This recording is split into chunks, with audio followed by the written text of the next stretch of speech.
Now they are getting into the Tesla Model X that's going to take them to the launch pad, being strapped into their seats. Their suit techs are attaching their umbilicals, so integrated into the Teslas. These are not just any Tesla you can just buy off the web or in a Tesla dealership. They've been outfitted with cooling units, and that white umbilical, similar to what you saw in the suit room, that umbilical is being connected to the suit to provide cooling air to the astronauts while they're on the way to the pad. And those Falcon wing doors are closing. Super sleek. A rapid departure from the Astro van. Yes, I would say so. And their flight surgeon is in the front seat in the passenger side, taking the journey along with them. As I mentioned last time, we always think about the technology and the rockets, but this is what it's all about. The families coming together, supporting the families, us working together as a team to ensure they get up there safely and back home safely for their families.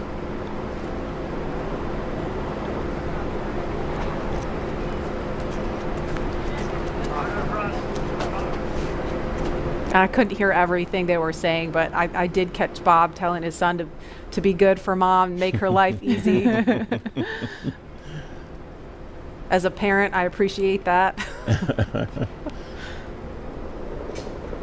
Let's see that prominent NASA meatball.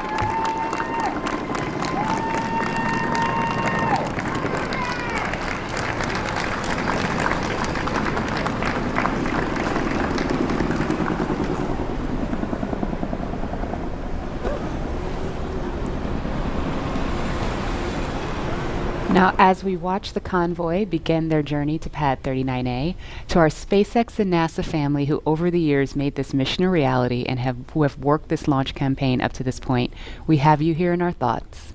And we wish every one of you could be here to see this up close. But we want you to be part of this journey regardless of where you call home and regardless of where you're watching from today. And so for the next few minutes, we are going to follow the convoy, but highlight those whose words and hands and thoughts built all that we see here today. We hope all of you watching can feel the pride each of these NASA and SpaceX team members has for this drive out to the pad. This is Laura Segura from the Commercial Crew Program. We're so excited about this historical day. Congratulations on being a part of the very first mission for human spaceflight, commercial human spaceflight ever. We're behind you, Bob and Doug.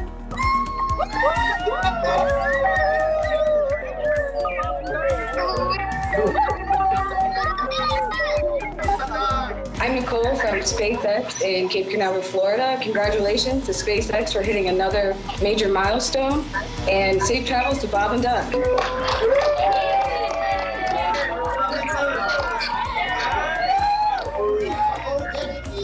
and Doug, as the launch vehicle chief engineer, we've got a lot of our launch vehicle team here to wish you a very wonderful and safe ride on a Falcon 9 coming up to Demo-2. We're so excited for you. And launch America. It's time to launch. Let's go.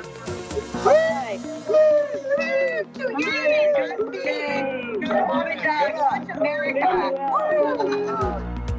Hi, this is Perla from Hawthorne headquarters. We want to wish Bob and Doug a safe trip to the International Space Station. Go Dragon!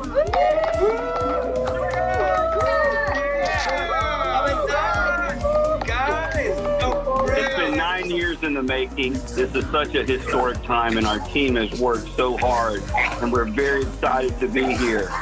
Go Bob and Doug!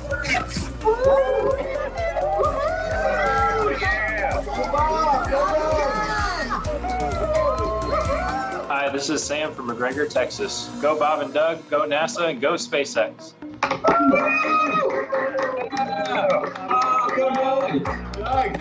Sean O'Rourke from Johnson Space Center.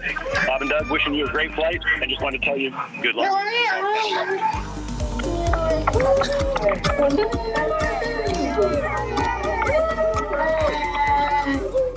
Hi, I'm Dustin Kamak with NASA Kennedy's Communications and Public Engagement Directorate, and we all want to wish Bob and Doug safe travels and Godspeed. You are both an inspiration to us all. Now, let's get out there and launch America. Let's do it. Come on, launch America.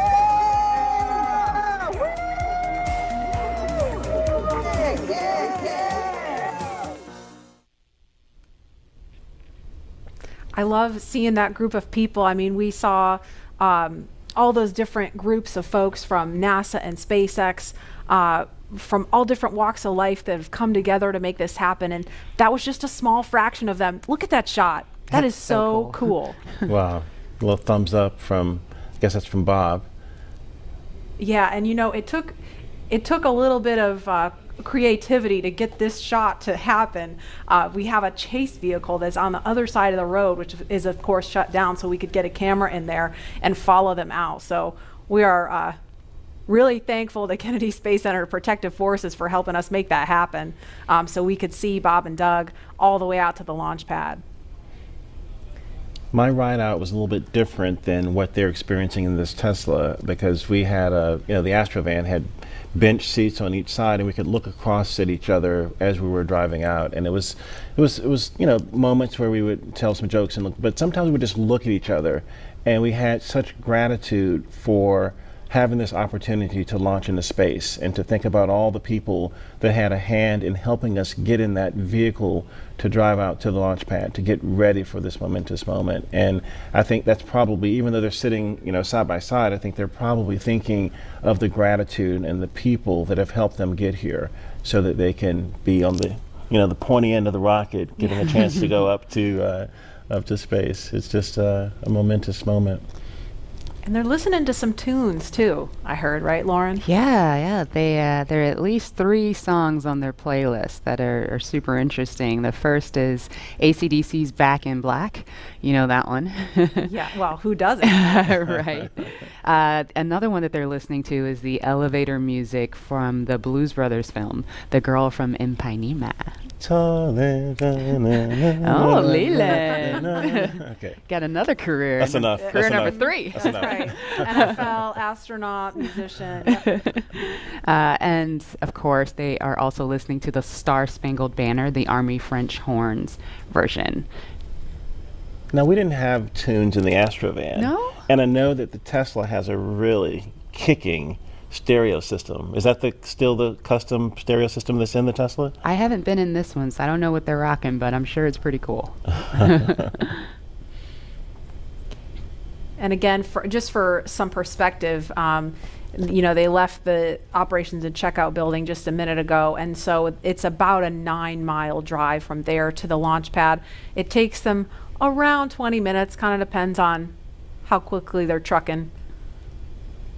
The other thing sometimes that you hear as you're in the convoy is the helicopter, the Huey helicopter flying overhead, and it's kind of also, you're thinking military, you're thinking really important things, and it's a moment that also kind of solidifies in you that, hey, something big is about to happen, and that whoop, whoop, whoop, whoop, the sound of that Huey is just in your head, and it feels good that all these people are helping you get there safely. Yeah, I think we heard that actually coming by this building earlier, because we were talking. I was like, I hope that's what I think it is. And it was pretty low because it was pretty loud. You could feel it too. I could feel it. I took this drive yesterday in my rental car, and granted it wasn't in a Model X, and I'm not an astronaut, but driving to 39A, that same route, and trying to imagine myself in that headspace, it was pretty awesome. I got to figure out how to get on Falcon 9. Lauren, we're all astronauts. We're in space. That is true. You just got to get on the rocket. Yeah, well, Leland, there's a big group of people that want you there. I think we should, listen to them. Yeah, I'm all for it. I think we should. Maybe we should make that a poll question. Yeah. Well, we should all maybe go to space. What do you think? I am on board. I mean, not literally right now, but I would like to be on board. Lauren, would you go with us? Absolutely. Okay, poll question. We have so many people watching online, sending well wishes to Bob and Doug. I mean, it started early this week as we were ramping up for Wednesday, and I feel like it's just been this buildup of momentum because, we were following along Wednesday, and now we're all following along Saturday, and we have people watching from home that hopefully don't have to work today and can really tune into what's going on here. And we, as astronauts, truly appreciate all the support, all the social media feeds, and we think about, our families. We saw Megan and Karen there with their sons, wishing Doug and Bob well wishes and Godspeed as they head off in these Teslas to launch pad 39A that launched the Apollo astronauts. And I think, this is just one of those moments where everyone in this country is coming together to wish them well, to get them to space safely. It's a really great day. And they are just now on Saturn Causeway. They just made that right turn onto Saturn Causeway. So to the right of the screen, that building is the Operations and Support Building 2. And on the left, it's out of view right now, is the Vehicle Assembly Building, that iconic building that processed the Space Shuttle and Saturn V rocket also. That's where that mobile transporter used to take out the Apollo, Saturn V rockets and the Space Shuttle. It's just an incredible machine. And where they're passing right now, I mean, if we were to run outside, we could wave because we are off to the right of your screen there at the press site where you see a group of media there. So from this point, they've still got about 3 miles to go from here.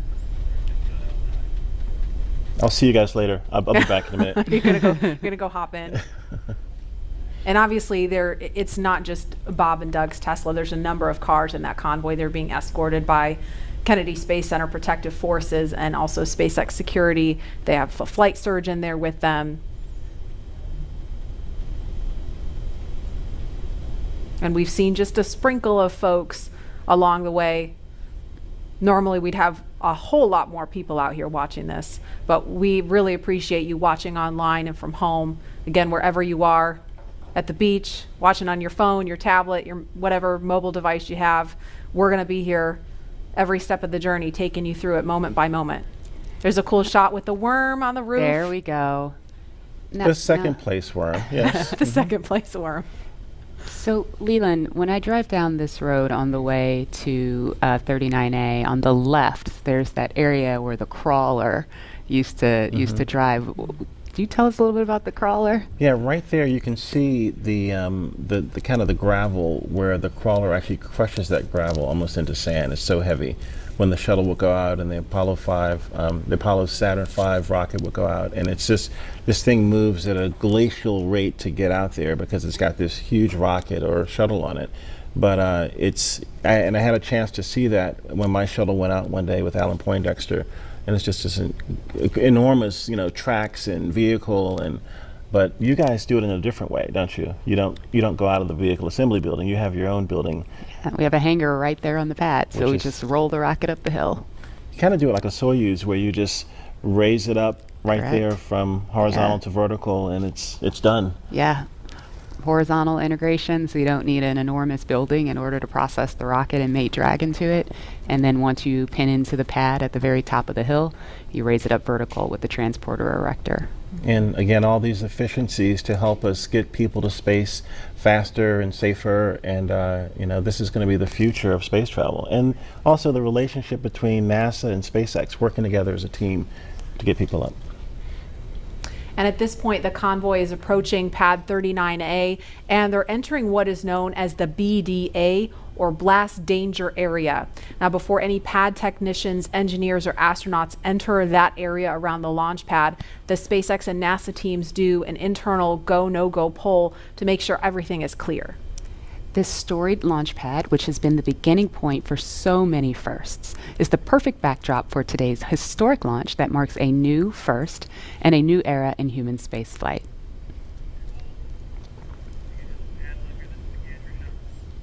And here's a view from our gantry near the Launch Complex 39A. So we've got another view of the convoy going by here.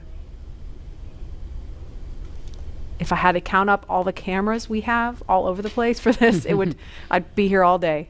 That's a beautiful shot right there, looking at the Kennedy Space Center and Merritt Island and all of the nature around us. It's a big buffer from 39A so that we can be safe and launch our rockets off to space safely. Absolutely, and a lot of people don't realize this is a national wildlife refuge. I mean, I've I pass turtles on the way to my car every day. Yeah. Well, when we would run from the operations and checkout building, we'd have to watch out for snakes and for alligators, and so to be really careful about the wildlife. We used to have one who lived at 39A. Oh, really? Yeah, an alligator. Oh, well, maybe we'll see him. We'll keep an eye out.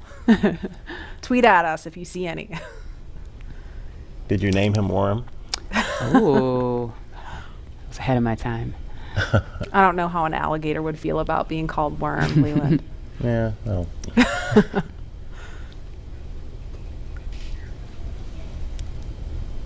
And we've got a ton of you following along on social media.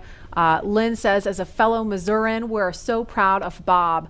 Launch America, we will be watching from the Space Coast, cheering loud.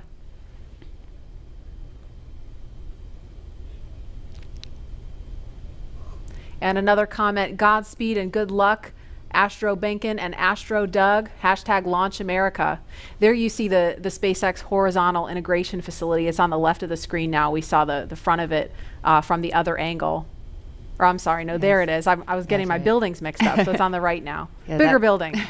The other is the Falcon Support Building. It's where all of our offices are, and yes, you're correct. Thank you for the correction, Laura. There's our hangar. We process Falcon Heavy in there. There are other boosters in that hangar as well. And the rocket and Dragon that is on the pad right now was put together, or rather finally integrated inside of that hangar and then rolled out to that pad to go up vertical. And there it is. That shot really gives you a sense of the scale of the Falcon 9 rocket. Those Teslas look teeny, teeny, tiny, making their way up there. And so as they make their way up to the pad, we're going to throw it over now to Hawthorne, where Jesse and Dan are watching the action. Hi, guys. Thanks, Marie. Yeah, really cool watching the Teslas pull up, driving on the launch pad just a few feet away from the vehicle. This is awesome and getting really excited over here. And with us looking at the launch pad right now, we've had to do a number of upgrades, but not only to the launch pad, but SpaceX has also made changes to both Falcon 9 and Dragon to enable flying crew. And a key update to this latest version of Dragon is its highly reliable launch escape system that is capable of carrying crew to safety at any point during the ascent of the rocket. Another pretty key upgrade is the Dragon's new life support system.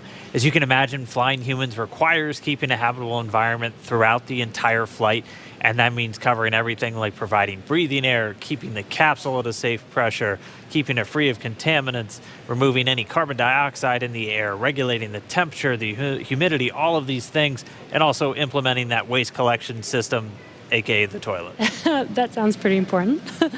The changes to Falcon 9 were small but extremely meaningful to meet NASA's requirements for safety for human spaceflight. And specifically, SpaceX had to prove a high degree of fault tolerance, meaning that small failures in the system would not lead to mission failure.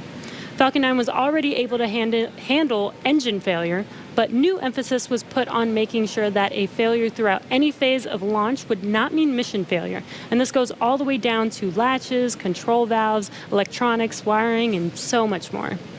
All right, well, with the astronauts now on location at Pad 39A, we're going to swing it right back. Marie, Lauren, Leland, take us through the crew making their final steps towards the Dragon spacecraft. Sure thing. So we are looking again at Launch Complex 39A. Just a few seconds ago, we saw the Tesla carrying Bob and Doug pull up to the launch pad. This is the site of so much history, you guys. This is where Apollo and Saturn V rockets that launched to the moon took astronauts from. I mean, this pad has so much history. Leland, you launched from there. What's it like seeing Crew Dragon and Falcon 9 there with the pad? With all of the visual changes that have been made? I mean, what kind of emotions does this stir up in you? You know, when we got out of our Astro van, we stepped out and we just looked up to see this vehicle, and it was creaking, it was groaning, it was making noises, it was getting ready for us to enter it, to take us off planet. And you know, you get a chance to take a picture. Sometimes you stand there, you look there, you think about all the training you've done, all the preparation, and again, all the people that have helped you get there. And it's just a solemn, amazing moment for all of us. And there's another amazing drone shot. Lauren, you explained this a little bit earlier about kind of how how SpaceX brings the rocket and capsule vertical. Now that we see it, can you kind of explain that again for folks who maybe missed that? Yes, of course. Dragon is actually processed a few miles down the road at Area 59, or Dragonland as we like to call it. We then put it on a truck and drive it all the way to the hangar where the rocket is. And so what will happen is we'll then we call it breakover, where the vehicle's up vertical, we'll turn it sideways because the rocket is being processed sideways or horizontal into the hangar, lift it, mate it to Falcon 9, and then roll up those hangar doors and essentially pull the vehicle in the transporter erector, which is the big white truss structure that you see there. All the fluid lines, electrical lines, and everything are connected to the vehicles via the TE, transporter erector, and they basically roll it up those rails. You can't really see them. You kind of see them in the screen, those rails. Roll the entire TE Rocket Dragon assembly up to the very top of the pad, pin it into the pad systems, and then roll it up vertical.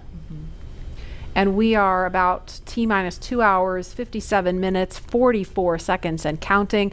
In just a couple of minutes, we are expecting to hear a formal announcement that the crew is at the pad. Of course, we saw them pull up in the Teslas, and there they are. Looks like they've already gotten out of the car, and they are walking up to the elevator that will carry them all the way up to the 255-foot level, and then they'll have a couple of steps to get up to the level where the crew access arm is. I have the AC/DC song in my head as I see them walking up. You know what I was kind of jamming out to on my way in was ZZ Top, Sharp Dressed Man. Oh, nice. I was like, I don't know, that might be on my playlist if I were in there. But there they are, taken in the sight, craning to see the top of the Falcon 9 rocket.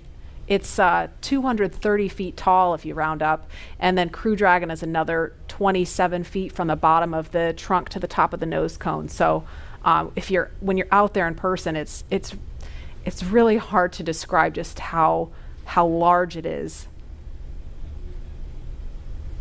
Look at them getting excited. They're ready to get in the vehicle, get in the elevator, and make it to the top. There's some FOD he's picking up, foreign object debris. Appreciate that. They're also wearing FOD covers on their shoes, by the way. Oh, really? Yeah. We want to make sure that they don't, track the inside of Dragon when they go in. And so right before they enter the vehicle, they'll remove the FOD covers off of their boots.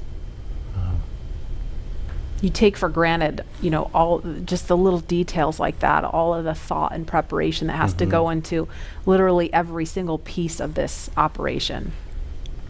I love the makeover of Pad 39A with the sleek black with the white ticking and the lines, and it's a very futuristic look for this iconic launch pad. And to think what's been there before with Mercury, Gemini, Apollo shuttle, and now the SpaceX Crew Dragon getting ready for a launch to the International Space Station. Rocket fuel still going through my veins. And we feel so honored to be able to launch from here. Oh, here they are. That's a really fast elevator. Yeah. I know, it really zips. That took them up to 255 feet in just a matter of seconds. They're removing their FOD covers? Looks like they were just maybe checking something on his boot or leg.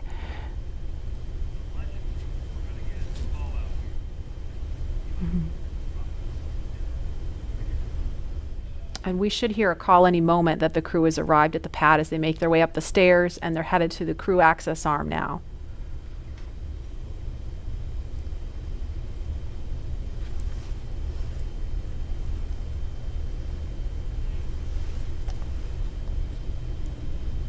There's the worm again, popping.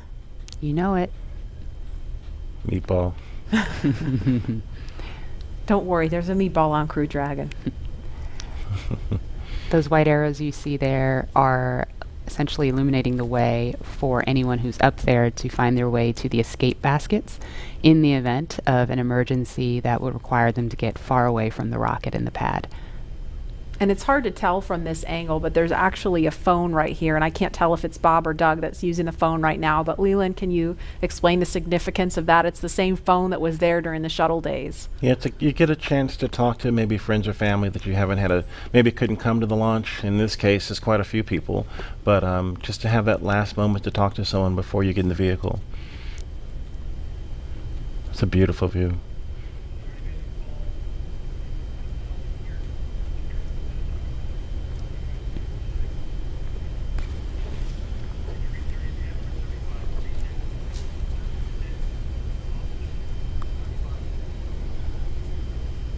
And we're watching the crew when they're done using the phone there. We expect them to be making their way into the crew access arm.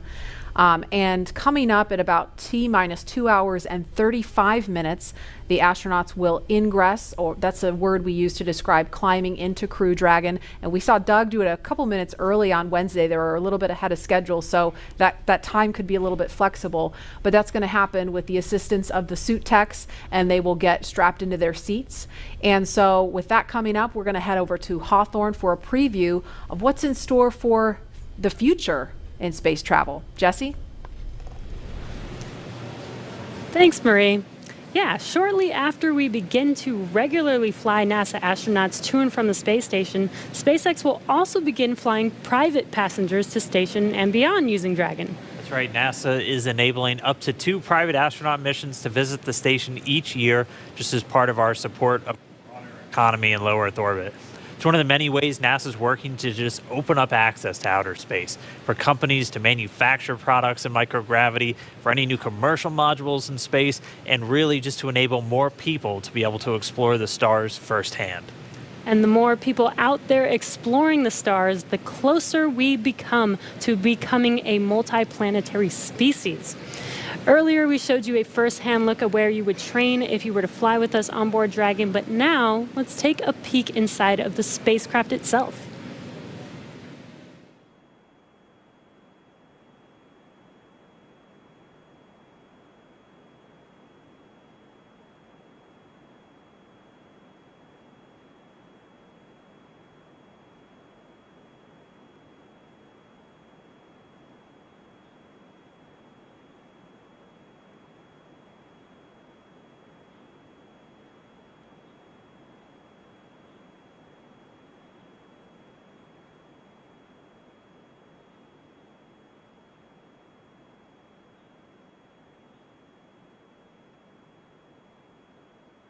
Intuitive to know what we need to do at any given moment in time.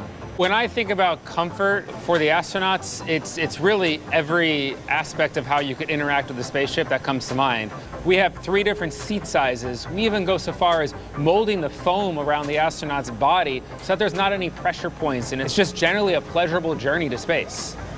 Dragon is a spaceship that's all about safety and reliability. We designed it to be 2-fault tolerant, which means that any 2 things could fail. So I could lose a flight computer and a thruster, and I could still bring the crew back home safely. We also added a launch escape system. If anything goes wrong on ascent, the crew can get away from Falcon and get picked up safely. I've worked on Dragon since 2012. When I see Dragon lift off, I think I'm going to feel a buildup of emotion of 8 years of working with some of the best engineers and technicians across the country that put their heart and mind into making this incredible moment happen for everybody.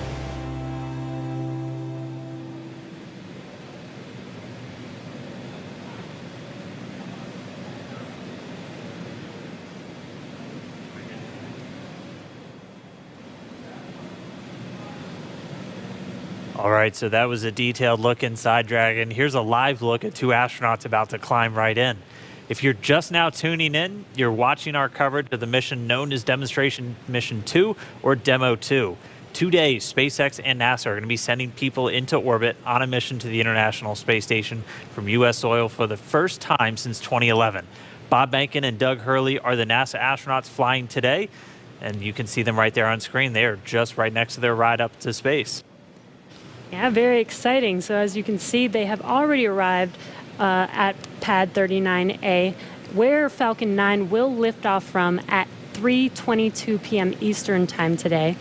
They have ascended the tall structure already, which is next to the rocket, and it's called the fixed service structure, and also have already walked down the corridor, which is known as the crew arm, which is what they're standing in right now. That's right. And as they prepare to board Dragon, they have this one final stop that they're standing in right now, and that's the White Room. The White Room is literally just the room at the end of the crew arm that has an opening into Dragon. It is the last place on planet Earth Bob and Doug are going to be standing before they step into Dragon for their ride to the International Space Station. And the term the White Room was first used during NASA Gemini missions, where the room right before entering the spaceship was painted white.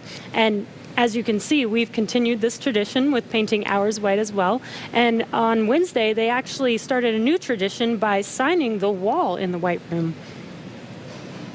It's a fairly small area that has room for the crew and a few ground support members to complete cargo load at T-minus 24 hours and crew ingress at T-minus 2 hours and 35 minutes, which is coming up here shortly. And ingress is how we refer to the crew boarding Dragon. Also inside the White Room is a movable platform that just gets extended out to the capsule just to make that boarding process much smoother for the crew to climb into Dragon.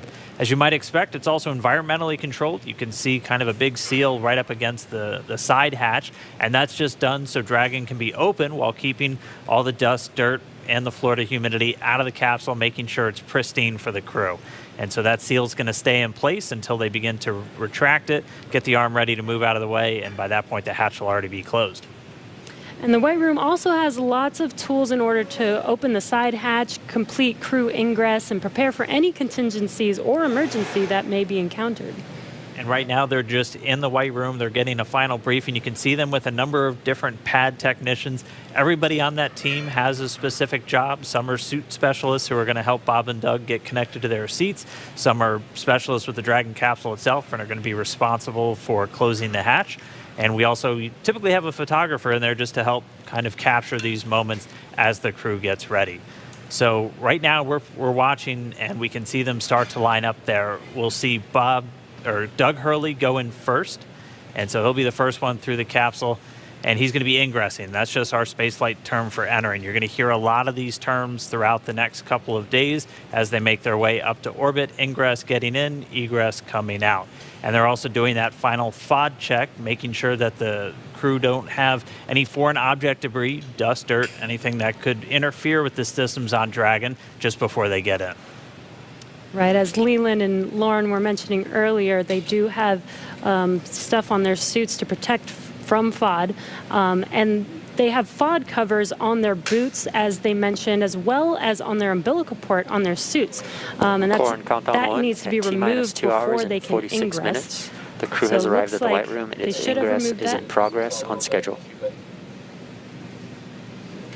Just listening into the nets and hearing those updates live.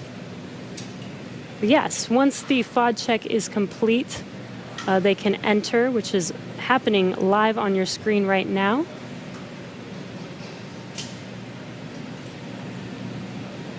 And as they climb into Dragon, they will buckle themselves in and attach their umbilicals to their suits. And as you can see, the suit techs are there to help them get buckled and settled into those seats.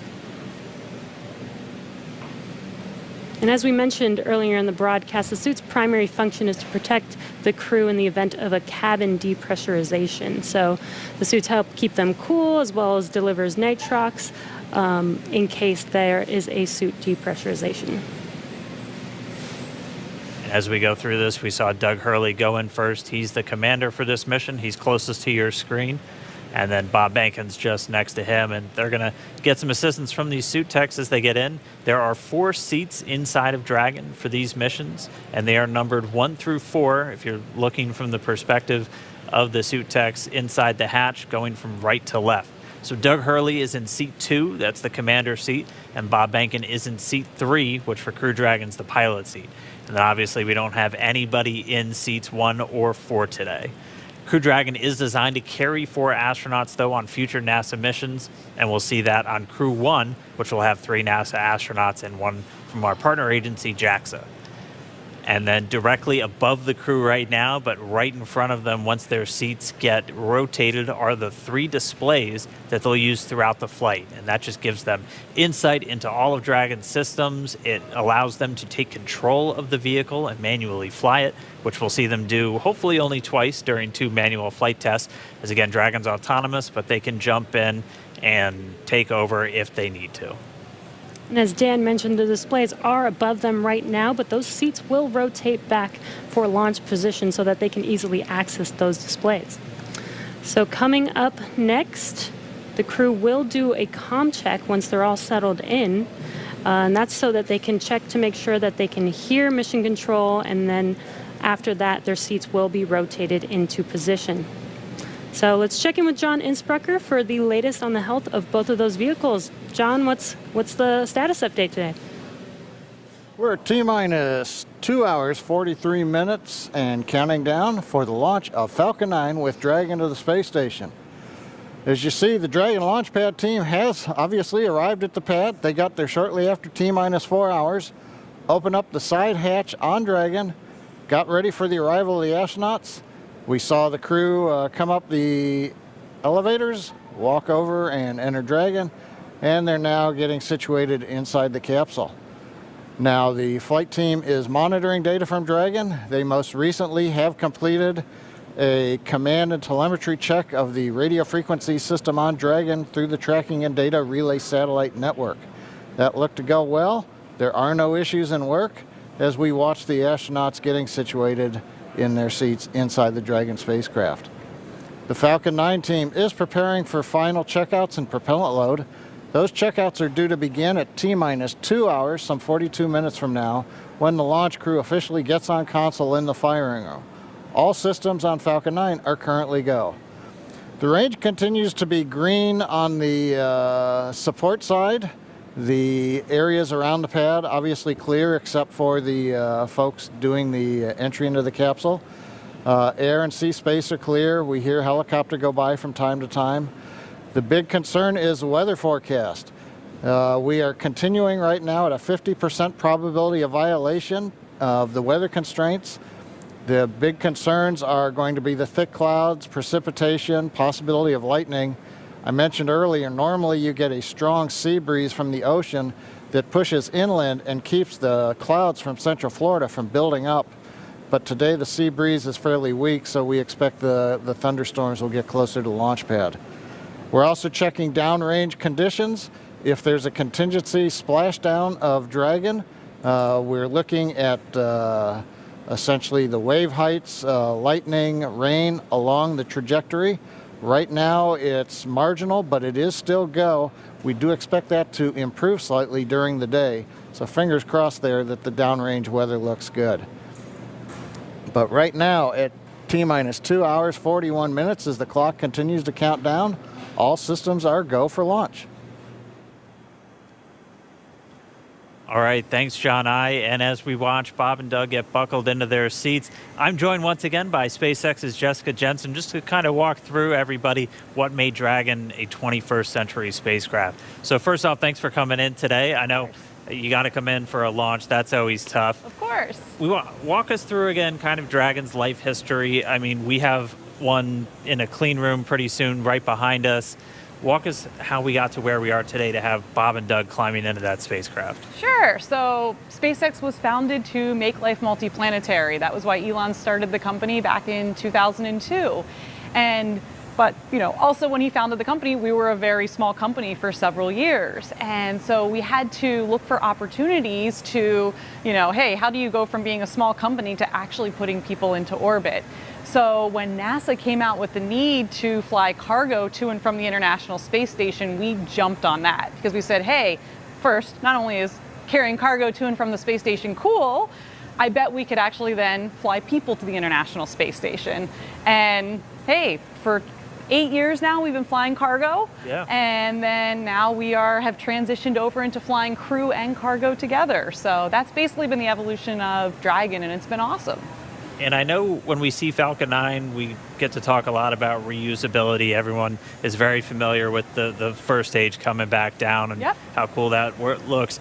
Dragon is also designed with some reusability. In fact, you've flown Dragon multiple times, or you've flown Dragons multiple times to the space station. How does reusability factor into Dragon's life cycle? Yeah, so I'll actually talk a little bit about both, because one thing I think everyone always thinks about reusability and, hey, it saves money or that's great, but reusability actually improves your reliability. So when we get Falcons back and when we get Dragons back, either after one mission or multiple mission, we can do all these detailed inspections on them.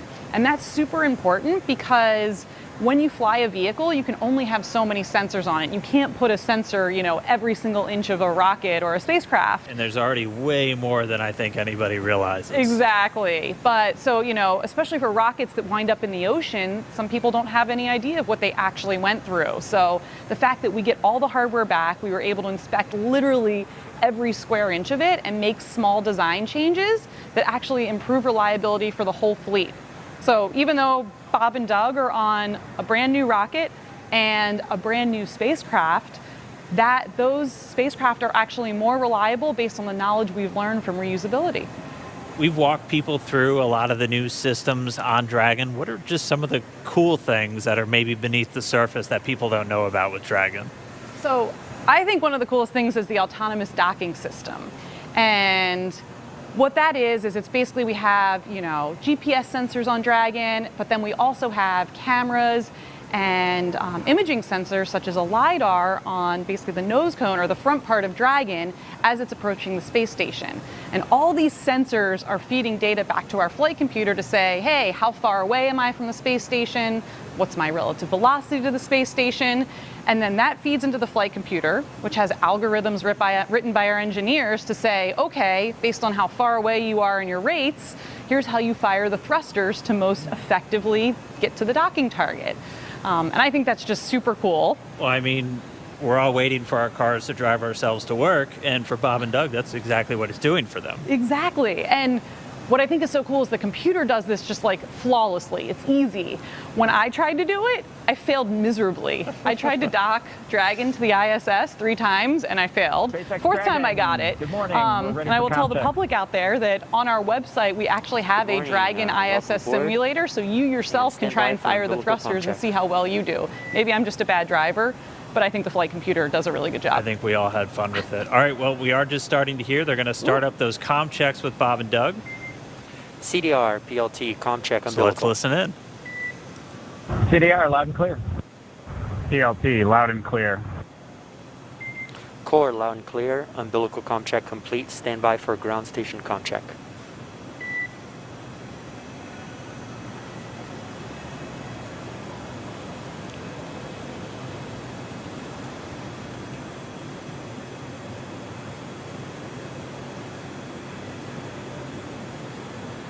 And again, we're just listening in. They're doing these comm checks, these communication checks. So Bob and Doug are going to do a series of these checkouts with the teams on the ground, both the core here in Hawthorne and the launch director out in Florida. And they're going to be doing this over Dragon to ground. And they're also going to be doing it over the countdown net. Those are the 2 main loops or nets that you're going to hear going out. And they're going to be doing it through their different communications paths. We heard them do through the TDRS, or the tracking data and relay satellites. Those are those primary satellites that we're going to be used to talk to Bob and Doug throughout their flight and to send commands to Dragon. They'll also do it through ground stations. SpaceX has a worldwide network of ground stations that they're able to communicate with the vehicle. And that's what we'll be using to get video inside the cabin of Bob and Doug on their flight up. So if you tuned in the other day, this is one of the first things that they do once they get inside the vehicle, and this is just to make sure all the communication systems with the Dragon spacecraft, with the suits, everything are working. They're able to talk to and hear everybody on the ground. Dragon, SpaceX, comm check, ground stations. SpaceX Dragon, loud and clear. Core, loud and clear. Ground station comm check complete. Stand by for TDRS comm check.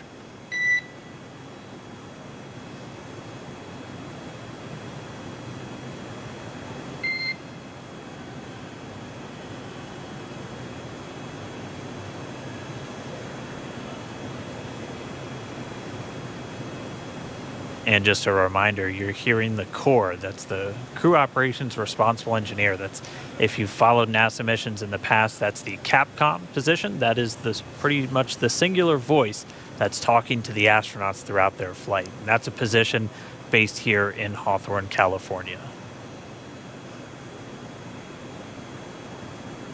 And you'll also hear Dragon, SpaceX, ComCheck, Tejas. SpaceX Dragon, loud and clear. Core, loud and clear. Tejas ComCheck complete. Standby with ComChecks with MD and LD in the launch configuration.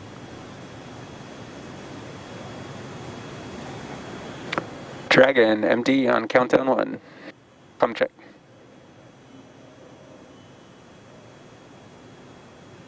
SpaceX Jason, loud and clear. Copy, loud and clear. Glad to have you guys on board. Stand by for ComCheck on Dragon aground.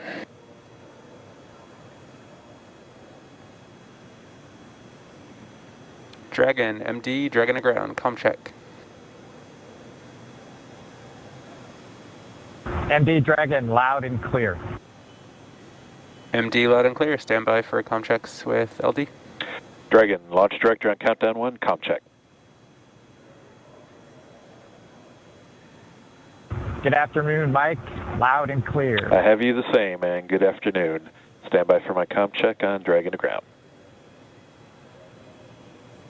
Dragon, SpaceX on Dragon to ground, ComCheck. SpaceX Dragon, loud and clear. I have you the same. Back to core. And Dragon, SpaceX, this concludes our launch configuration ComChecks. Report when ready for seat rotation per section 2 of 4.100. Dragon will put that in work. Copy. All right, so all those communications checks were done successfully, and you could even see, and it's so cool when we get these views right inside the cabin. SpaceX Dragon in 2.2, we are ready for seat rotation. Copy. We will report when initiating. But you could see Doug Hurley using his right hand. He has the talk button built into the seat itself. So just, again, showing you all of the different systems, how the suit is integrated into the seat, and it's all just one big circle for this whole spacecraft. So really cool to see those ComChecks live. Jessica, thank you so much for walking us through some of the really cool updates, the upgrades. Did you have any other cool stuff besides? Let's see. So I don't know if you guys can see, but we have the Dragon clean room here. And one of the coolest things is it is right on the main floor of our main building. So thousands of employees walk by here all the time and get to see Dragon in its final processing before it goes to the Cape.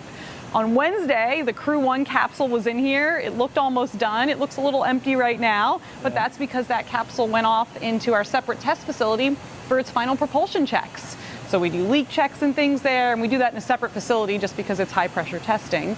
And then the vehicle will come back here, get its final thermal protection system put on, and then it will ship off to Cape Canaveral and get ready to launch 4 astronauts to the International Space Station. I mean, what's it like to see it? Because when you see the first initial pressure vessel, it looks nothing like the final thing. So what's it like to just kind of watch it go through, and you just see little bits get added on, and then the next thing you know, it's a whole spacecraft? Yeah, I mean, that's what's so amazing. I'm so impressed. You know, when you look at a machine, you're like, how does this ever get built? How do people ever do this? And it really is just step by step, one piece at a time. Each piece has its critical function, and you get to watch that being built right in front of your eyes every day when you come to work. Dragon, SpaceX, we an are ready engineer, whatever and you do initiating here. seat rotation.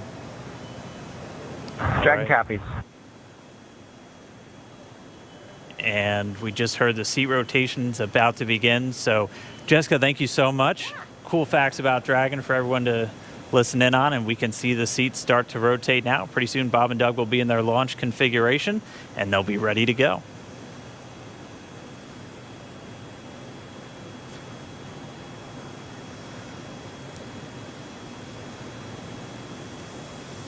And we can see the seats slowly start to rotate.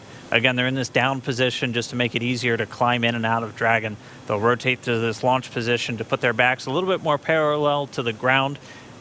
makes taking the G-force a little bit easier for the crew on the way uphill, but most importantly, positions those touchscreens directly in front of them, which is just their gateway into Dragon. Dragon SpaceX, seats are in the launch position. We copy. All right, and confirmation the seats are in the launch position. Let's go down now to Gary in Mission Control Houston, where I know the entire JSC team is standing by and ready to see Dragon take flight today. Over to you, Gary. Thanks, Dan. Very much so. Great to see good comm checks from Bob and Doug and that their seats have been rotated into their launch position. Here in Houston, Flight Director Zeb Scoville has pulled space station flight controllers, and all systems are go for launch from the space station side of things. Essentially, the station is prepared for Dragon to arrive 19 hours after launch. Chris Cassidy has completed his preparations for Bob and Doug to arrive. He's got a chance to view some of the broadcasts. It even said they were, quote, looking sharp. Flight controllers here will monitor the countdown, but really it's up to the teams in Kennedy and Hawthorne to get us to liftoff at this point. So we want to hear your comments as we continue to count down to launch. So let's go to the social desk now. Tahira. Thanks, Gary. So glad to hear that polls are go, at least on your end, and just hoping this weather just works out good for today's launch. I mean, people online are on the edge of their seats. We just checked numbers, and we are up to 1.1 million viewers right now. That's almost double when we checked last time. And right now, we also have Columbia, South Carolina is leading the viewership, so interesting to see how that changes. Let's take a broader look at the conversation online with this heat map of the United States. Now, this shows Launch America mentions by state over the past week, and we have California leading right now with the most mentions, and I'm very surprised. I really thought the Space Coast would take it home, but let's see how this changes over the course of the broadcast. And with that, let's see what y'all are posting online right now. Guys, I mean, check out these outfits. Absolutely love it. Love to just see how people are making things creative for this launch and really making it their own, putting their personal touch on it. Let's take a look at another. Oh, we are back to the Launch America heat mentions, so let's see how that changes over the course of this broadcast. But really fun to see those photos online. Oh, we have another space pet, guys. These do not get old, so please use hashtag Launch America on social media. Right now, it looks like we have Catstronaut Boris, who is ready for his launch in the Crew Dragon capsule. I love seeing the pet owners unite for this mission. So like I said, definitely use that hashtag. We will be looking for it during the show. Marie, what's the latest at Kennedy? Thanks to Hero, we are at T-minus 2 hours, 26 minutes, 47 seconds and counting from liftoff of the Falcon 9 from the Kennedy Space Center here in Florida, carrying NASA astronauts Doug Hurley and Bob Behnken. You see them right now aboard SpaceX's Crew Dragon spacecraft. It's been a very exciting day so far. The crew has been up since about 8 o'clock this morning as they prepare to head to the International Space Station as part of this Demo-2 mission for NASA. And as we speak, the astronauts, as you saw, are inside Dragon and have completed their comm checks, so now they can communicate with the teams here on the ground. And their seats have rotated upright to their reclined launch positions, allowing them to see and access the display panel. And now they are about to, they initiate their own suit leak checks to make sure that their seat is in proper working condition before liftoff. And in just a little bit, at about T-minus 1 hour and 55 minutes, it could happen a little bit sooner though, we're running a little bit ahead of schedule, we will see the closeout team begin to close the side hatch in preparation for flight. And that's going to be one of the key visual milestones on the timeline to liftoff.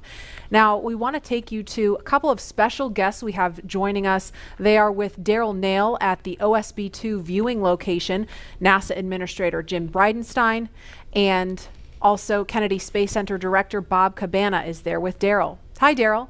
Hi, Marie. That's right. We're in the fifth floor of the Operations and Support Building here at the Kennedy Space Center with a nice view of Launch Complex 39. And the two men that you mentioned are here to join me to answer a few questions. We're excited to have them both here. And they are, of course, Bob Cabana, the director of the Kennedy Space Center, and Jim Bridenstine, administrator for NASA. Gentlemen, thanks again for making the time to be here. Of course, the big story right now, Jim, is the weather. So let's talk a little bit about that. We can see there's some clouds building. That was forecast. You took part in a weather briefing this morning. What do you know about the weather and the decision that was made to say, hey, let's give this another shot today?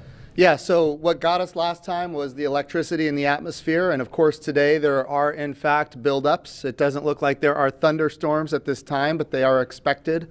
The question is, when do those thunderstorms go away, and when those thunderstorms materialize, where are they located? We are predicting about a 50-50 shot of going this time, but given the fact that we are in late May in Florida, we have to take every shot we can get. So it's not likely that in a couple of days it's going to be any better than it is today. So we are a go for launch right now. And we are hoping that the weather will hold up. We almost made it on Wednesday, and the trend is better today than it was on Wednesday, so we'll see. And I saw a forecast that said the clearing is supposed to happen right around 3 o'clock in the afternoon, so that's right. We're hoping that launches at 3:22, clearing at the earliest 3 o'clock, at the latest 3:30, so depending on when that happens, we'll either be go or no go, but again, we're going to take every shot we've got. Also watching the downrange weather for a potential rescue in case there were an abort. That's right. So, we have these staging areas. When we go from the first stage to the second stage, that's a higher risk evolution. We want to make sure that in the case we have to exercise the launch abort at that point, that the weather is good. And of course, that's off the coast of North Carolina. The big thing there is, it's great that we have a launch abort capability. The challenge is that launch abort capability includes parachutes. And with parachutes, you've got to make sure that you've got the weather to come down. If there are thunderstorms or downbursts or high winds, that's problematic for the parachute system. Right, and sea states as well, bouncing that capsule around in the ocean. Bob, of course, you're an astronaut. You know what it's like to hit the reset button and do it all over again. Get into the spacecraft, get ready to go, only to be told, no, we're not going to go today. We're going to try it again. What's that like? And then tell me about the mindset as you have to kind of reset. Do you feel less anxious? Do you feel more comfortable the second time around? You know, Daryl, first off, my last flight, we counted down to 18 seconds and didn't go. Man, and when you get to 18 seconds, you're ready. Yeah. The key is, it's the training that we go through. All the repetition that we do, we practice everything, including scrubs. And just because you didn't launch doesn't mean you don't have something to do. So you got to go through those back out procedures. It's all done very professionally. Then it was out of the vehicle and into the Astrovan, back to crew quarters. And we had a positive attitude. We got a good night's rest. And we went through it again. It's a matter of doing your job. And these guys are well prepared. It's all part of what we do. Yeah, they stopped the count at 17 minutes, but you had it all the way up to just a few seconds. That's a big difference. And the truth is, the next night, actually everything went really better. The weather was bad the first time. I was kind of glad we scrubbed. And we scrubbed for an issue with the vehicle that they later sorted out. As it turned out, we wouldn't have had enough prop to rendezvous with the Russian functional cargo block. But the next night, it was just a perfectly smooth launch count. Everything just went like clockwork, and it set the stage for an awesome mission. I think you told the press before you walked out, I think you were over there at astronaut crew quarters, we're going today. I'm wondering, where's the source of that confidence coming from? I just got a feeling, you got to have a positive attitude. I watched a lot of weather down here supporting shuttle missions, and I'm hoping that those clouds over the I-95 corridor, that the Indian River keeps them west of us, and that stuff that's building offshore is far enough off that we can stay in an open window here at the Cape. Good. Well, we got your positive vibe going, and we appreciate that. Jim, when you were down in the astronaut crew quarters and when they were suiting up, you got a second chance to visit with the astronauts. Kind of tell us about that, and what was their demeanor, what was their mood today? So again, they seem loose. They were loose last time, they're loose this time. They're definitely ready to go. They're excited. They've been wanting to go for a long time now. I'll tell you one thing that I thought was a little interesting is, Bob Behnken was making fun of Doug Hurley because on Doug's last flight, they scrubbed 5 times before launching on the 6th time. So Bob Behnken seems to think that Doug Hurley is the problem in this case. But to see them joking about that as they're getting suited up, ready to go, yes, they're trained, they're ready, but they're also loose, and that's good to see because because they're going to have to be on their game when we launch. These guys are pretty impressive. Doug Hurley and Bob Binken. I mean, Doug Hurley, an incredible pilot. Bob Binken, he's got a PhD in mechanical engineering. And he's a flight test engineer himself in the Air Force. Yeah. Well, in your assessment, why are these guys the right stuff? Well, this is a test flight, and you know we have great astronauts that are chemists. We have great astronauts that are botanists. We have really talented and diverse, a very diverse astronaut corps in general. But this is a test flight, and for a test flight, what do you want? You want test pilots. You want people that, for a living, they have made a living flying new things that have never been flown before. And Bob Binken and Doug Hurley are the two people that you would want in a test flight, and that's exactly what this is. Bob, you're a pilot too. You want to weigh in on Doug Hurley? He seems like he's got the right mentality and a smooth customer. He's a naval aviator, a marine pilot, a test pilot. I'm all in. He's a great guy. Yeah, yeah. And tell me a little bit about in terms of the Kennedy Space Center, right? So you've been here since 2007, right? 2008. 2008. Sorry, off by 1 year. 2011, the Atlantis came to a wheel stop. Yeah, I grew up here. My dad worked for NASA. My uncle was a contractor. When that wheel stop happened, the next day, my uncle got the layoff notice, right? And it 30, 60 days. It was depressing. We're talking about thousands of people laid off. Super depressing. Atlantis landed on a Thursday. On Friday, 2,000 contractors got pink slips and walked out the door. Yet they worked on that vehicle. That was the best vehicle we ever flew, the cleanest. That's the dedication of the workforce here. Right. So, and take me back to that time. You called it a depressing time. The fact that the shuttle program was something that the government completely had ownership of and paid for. Now we're moving into this commercial crew, which you've overseen making that transition. And tell me about that 9 years in which we made that move. Well, obviously, everybody was really attached to the shuttle. I mean, it was our history for 30 years. It did an awesome job. The Hubble Space Telescope, all the satellites it deployed, building the International Space Station. But when I first got here, I told everybody, the shuttle program's going to end. We have to start preparing for our future. And nobody wanted to hear that. But how many times in your life do you get to define what you want your future to be? And we set out on this bold goal of trying to turn KSC into a multi-user spaceport, supporting both government and commercial operations. And I've got a very persistent team. They worked extremely hard, and through a number of agreements, we were able to make it happen. And this is the future. Commercial spaceflight, the administrator says it all the time. We want to establish a commercial environment in low Earth orbit so that we can focus on the hard job of exploring beyond our home planet, to establish that presence in our solar system beyond planet Earth, establish a sustained presence on the moon, get to Mars, establish a presence there. We can't do that if we're locked here in low Earth orbit. And commercial crew with both SpaceX and Boeing, that's the beginning of a whole new era of spaceflight. All right, very good. Quick question. We've got, of course, a special guest coming back today. The President of the United States plans on being here. Jim, you took him around the first time around. How did that go? I think I saw a picture on Twitter. He signed some space hardware. That's right. So he took a look at the Orion crew capsule. Of course, the Orion for Artemis 1 is ready to go. And he signed, a piece of hardware that will fly on the crew capsule for Artemis 2.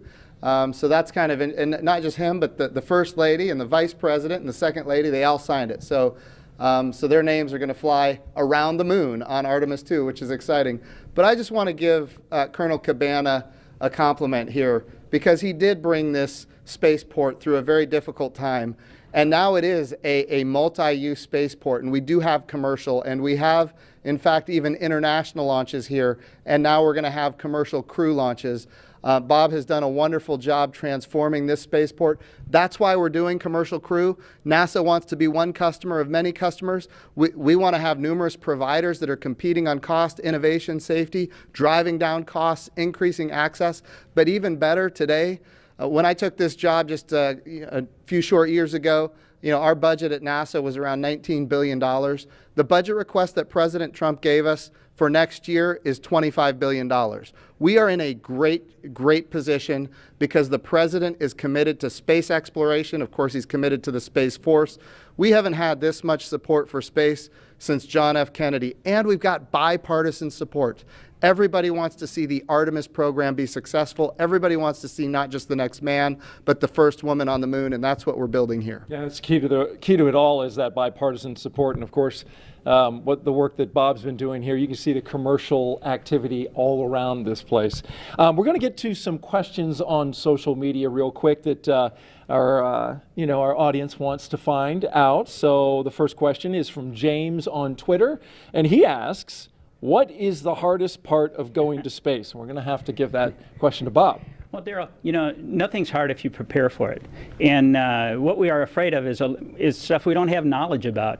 And that's what we do when we learn how to be astronauts. We train, okay? You spend a long time as an astronaut candidate learning. You spend a long time preparing for a mission. For an International Space Station mission, training around the world on all the different modules and everything, it's like 2.5 years of training before you get on orbit for that time to actually do your work. So I'd have to say the hardest part is the preparation for it. But you are so prepared when you go. You just have total confidence. You know that you are very well trained for what you're going to do. You have an outstanding team on the ground supporting you. And that is so important to have that ground support as you climb into that vehicle. You know that they've done their very best to ensure your safety and a successful mission. But after that, it's a piece of cake, except no simulator on Earth can prepare you for what those guys are going to feel. It's better than a cat shot off an aircraft carrier. I believe it. Maybe one day I'll get to try. The commercialization effort means we want everybody to be able to fly into space. That's Absolutely. the goal. It's a great point about preparation because that's not the highly visible part. The launch is, and so it's good to know that all that preparation leads to that confidence. By the way, just an update operationally, they're getting ready to close the hatch door. You can see on your screen there, the workers there are getting ready to get that closed and working on that right there with Doug Hurley and Bob Binken on the inside of Crew Dragon. Our next question is from Mathis on Twitter, and he asks, what kind of operations will the astronauts do between the liftoff and docking with the International Space Station? I know you pay a lot of attention, Jim, to the operations, especially of this mission. You bet. What do you know about that? So there's a number of things. The first thing that they have to do is, of course, we've got a number of burns to get in phase with the International Space Station. We've got some boost burns as well. We're talking about operating the rocket engine to get in alignment with the space station. But I'll tell you, the biggest thing that we need the astronauts to do once they get on orbit and before they dock is rest. We need them to eat, we need them to rest, we need them to be prepared for that docking. Once they are in the range of the International Space Station, they're going to start maneuvering the spacecraft themselves. Not automatic, but they're going to do it themselves. They are in fact test pilots, and as test pilots they will test fly this vehicle to make sure that it operates as advertised.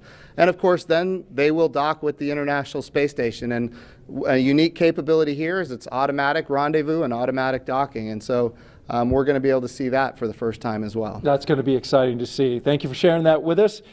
Jim Bridenstine, Administrator of NASA, Bob Cabana, Director of the Kennedy Space Center, thank you both for joining us. And we're going to send it back to Marie in the studio. All right, thanks a lot, Daryl and Mr. Bridenstine and Mr. Cabana for joining us. You can see some clouds starting to gather over Launch Complex 39A. We're keeping a close eye on weather. Again, 50% chance of launching today. We just got to see what the weather's going to do. A little bit ago, we heard the crew complete their comm checks live on the air. We saw their seats rotate. That helps get them into a little bit more comfortable position for the G-forces during launch. And more importantly, it helps them be in a better position to interact with the screens in front of them. They completed their suit leak checks. We saw during the interview just a few minutes ago the hatch begin to close, and so inside the white room there, the pad closeout team is in there still doing some work. That hatch closes, it's not as simple as just closing a car door. There's a process to seal it and check it and make sure that everything is sealed properly, right, Lauren? Yeah, that's correct. If they haven't already started, one thing that will be coming up next is the leak check. What they'll do is they'll attach a piece of ground support equipment. They don't have it in their hands right now, so it looks like it hasn't started yet. There it is. You can see it there. The closeout member number 5, it's already attached to the side hatch mechanism. And what they'll do is they're essentially checking for the leak rate. and they'll hold pressure there for a few minutes and then track that change in pressure over time to make sure that it's within bounds, making sure that you don't have any issues with those O-rings there that are holding that pressure. And so once they complete that leak check, they will then do what is the called the installation of, or the final installation of the SPEP, or side pressure equalization plug. That's basically a plug that once the capsule splashes down, what you'll do is actually remove that, and what it does is equalizes pressure across the hatch. So once that thing is plugged in, you know that everything is super tight and that you shouldn't have any leaks on orbit.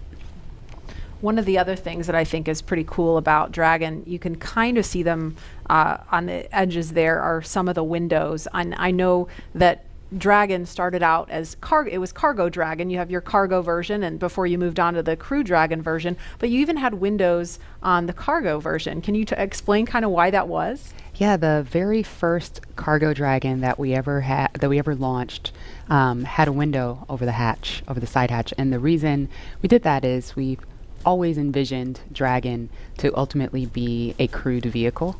So even in the beginning, for the very first vehicle we ever made, which didn't even really carry much cargo, we put that window there, and it to us symbolizes what Dragon's purpose has been all along. You know, taking those steps, starting off with the CRS program and resupplying the space station with experiments and food and crew provisions for the astronauts on board, to now putting putting NASA's astronauts in our own vehicle. It's that natural progression to what we were aiming for the whole time. Mm-hmm. And Leland, what's your take on the touchscreen technology? We saw a little bit about that. Obviously, this is a very different kind of look than what we saw during the space shuttle. You know, it's the future. I mean, we had our LCD displays, and we had lots of buttons to press, and valves and switches. And I think this new technology will allow us to get through procedures much more much faster, because we had paper flight data file that we're having to turn to different pages and get to things. And I think this will make it much more efficient to go through your malfunctions and your procedures with the touch screens. And I think having the gloves, being able to touch the screens and work within the gloves, everything's kind of sleek and efficient. There's not a lot of wires and things hanging off, and their knee boards, you can see their knee boards on their left knees, and so that's for some extra little notes and things. The hatch is closed now. There's some commentary. We are ready for the post-ingress briefing when you are ready to copy. And we just heard confirmation on the loops that the hatch is closed, so that is a little bit ahead of schedule. We are motivated to go today. We're ready. Go ahead. Okay, on the weather, we still have some rain showers moving through the area, but we do have a reasonable opportunity today, so we are proceeding into the count. We are going to take a look at both pad and ascent track weather at T-minus 1 hour and 30 minutes, and the next decision point will be prior to prop load.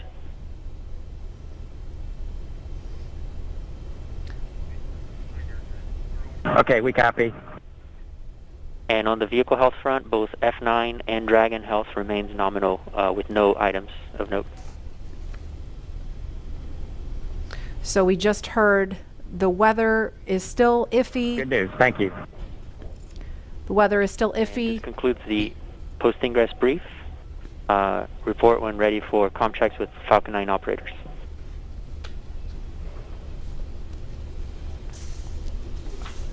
We are ready for the F9 operators.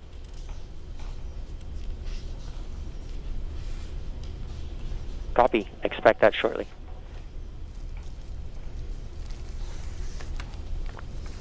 So when we hear that chatter pick back up, we're going to quiet right down so that you can listen into that along with us. But we just heard them discussing the weather briefly, still keeping an eye on that, but the next decision point is going to be before prop load. So we're going to press forward for now and then reevaluate before they start fueling the rocket. But in the meantime, it sounds like Falcon 9 and Crew Dragon are healthy, so the vehicle's in good shape, right? It sounds like kind of a little bit of a repeat from Wednesday, that we're just keeping an eye on the weather at this point.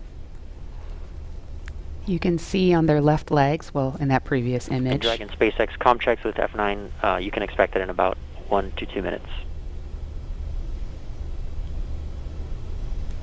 Dragon's ready. All right, on their left legs there, they have these satchels that are strapped to their legs. Inside are some crew provisions, including these tablets that you see that they have displayed there. You say, Lauren, those are tablets versus just kneeboards that you can write on? Or the tablets are inside. Oh, they're inside. Yes. Okay. Okay. And so when would they pull those tablets out to use them? During the mission, Okay. while on orbit. Okay. And I don't know if it's coming, if the background noise is coming through over the air, but we hear the rain really picking up outside the studio here. So I'm kind of wondering if Bob and Doug are hearing the sounds of the rain clouds opening up over the pad. Looks like it's still kind of patchy out there. But again, we were following some thunderstorms that look like they may be making their way over here. It kind of looks like it's raining from that view. It's a little bit hard to tell through the haze.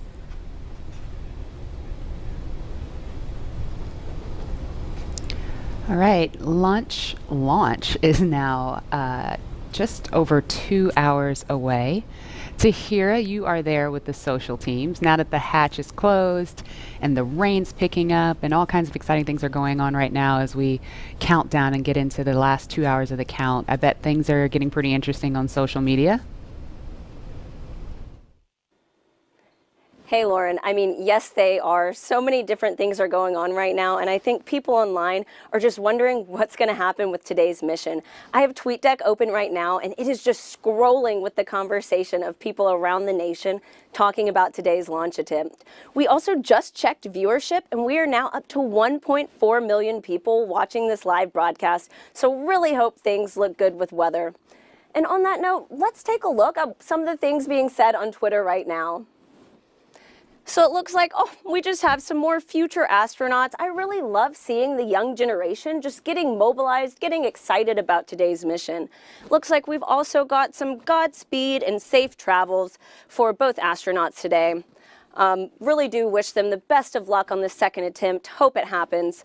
Some throwback photos, all from people visiting NASA's centers, and also just let's do this. I love this can-do attitude, and I just love seeing that people are still keeping the energy alive for today's launch. So there were obviously some disappointing reactions to Wednesday's scrub, but let's take a look at how people are getting excited for today's attempt. Let's roll.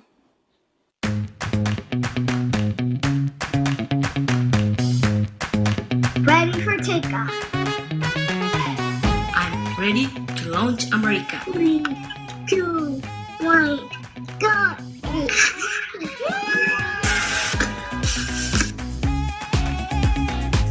Ready for liftoff? Okay. 2 infinity and beyond!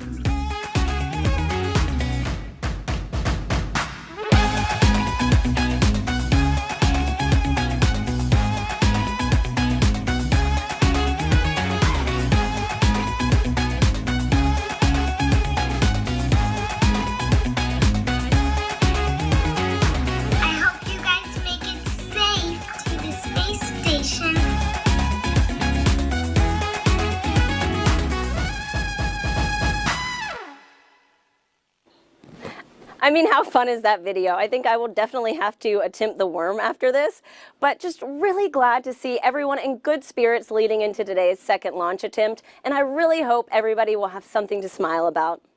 And with that, let's head back to Lauren. Lauren. Thanks, Tahira. So it looks like people are pretty stoked about today's attempt. Please continue to join the conversation by using the hashtag LaunchAmerica across all the social media channels. Yeah, I really love seeing the little kids get excited. I know my 3-year-old is super excited. She's got an astronaut sleeping bag and Really? she loves to climb in it. Yeah, it's the body of the bag is a spacesuit, and then the head is empty where the pillow is. So when she gets inside, it looks like she's got a spacesuit on. So she loves it. That's the inspiration for that next generation of explorers going to take Doug and Bob's place one day. And I think we have some people out there that are so interested in our conversation about the worm and the meatball that they've created something called the worm ball. What? Yeah, I was checking my email during that because I emailed you guys the worm ball, and I was like, what is this I'm having a hard time seeing it, but what is the worm ball? So it's a NASA meatball, which is, you know, what it should be. Yes. Okay, look at it. There it is. All right, thank you. I need a visual. So they took the angular NASA logo and put in the worm inside of the meatball. Can you live with that, Lauren? You know what? That's a beautiful compromise. I'll take it. I'll take it. It's a nice marriage of the two. Oh, I love you, man. Yeah, truth. And there is another live look at Launch Complex 39A, and we have had the opportunity to share with you a lot about the SpaceX Crew Dragon sitting on top of Falcon 9, a lot about the crew themselves, and the significance of today as the official return, we hope, of human launch capability to American shores. But we would be remiss if we did not explain why this pad 39A is hallowed ground.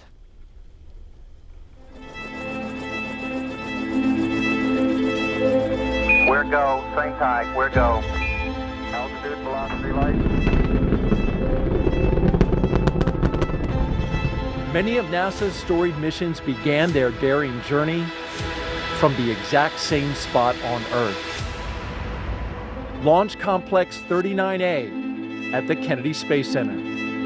This massive structure of steel and concrete has cradled rockets and guided each on their fiery ascent to space for over 50 years. There can be no launch without a launch pad, and this hallowed ground has a history greater than any other. Having evolved and been reshaped for each new era of space flight, it's alive with a heartbeat as strong as the first. Launchpad 39A came to life under the direction of project engineer Harry May as NASA ramped up its efforts to achieve an unprecedented calling. Why, some say the moon. Why choose this as our goal? And they may well ask, why climb the highest mountain? In 1962, Earth-moving machines sculpted its massive pyramid base to a height of 40 feet. Then, concrete was poured to hold it in place. To launch the world's first moon rocket, engineers cut a flame trench nearly the length of 2 football fields down the middle of the mound. It was then lined with heat-resistant bricks to deflect 7.5 million pounds of earth-rattling thrust, first felt on Apollo 8. Less than a year later, Apollo 11 launched from Pad 39A. And hundreds of millions of people around the world watched as it landed on the moon 3 days later. Nearly a decade after this Apollo era, 39A again took center stage with a new, one-of-a-kind spacecraft, the Space Shuttle. Millions of pounds of additional steel for service structures transformed the look, but not the purpose: human spaceflight. In all, 82 space shuttles blasted off from 39A until the very last. Start. T-minus 10, 9, 8, 7, 6, 5. All 3 engines up and burning. 2, 1, 0, and liftoff. The final liftoff of Atlantis on the shoulders of the space shuttle. America will continue the dream. Roger roll, Atlantis.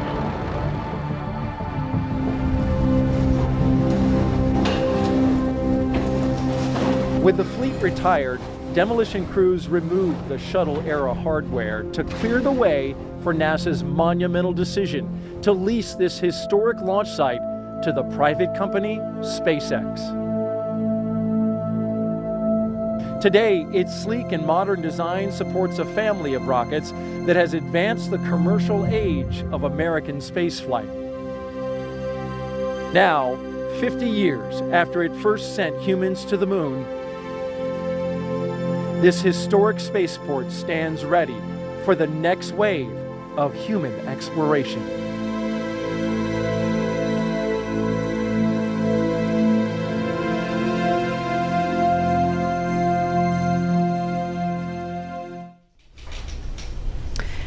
And we're looking live again at pad 39A. We're looking at the pad closeout team. You can identify them by their numbers there, and we heard confirmation of the hatch being closed just a few minutes ago. So again, things a little bit ahead of schedule. And when I say ahead of schedule, I don't mean the launch time is changing. I just mean some of the specific milestones in the timeline. Those times are a little bit flexible, but that launch window remains instantaneous at 3:22 this afternoon.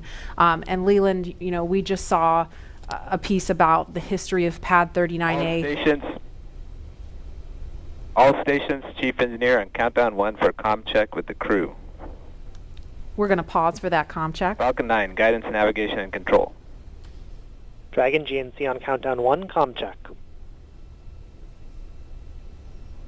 GNC Dragon, we have you loud and clear. GNC loud and clear. Stand by for comm check by the propulsion engineer. Dragon prop on countdown 1, comm check.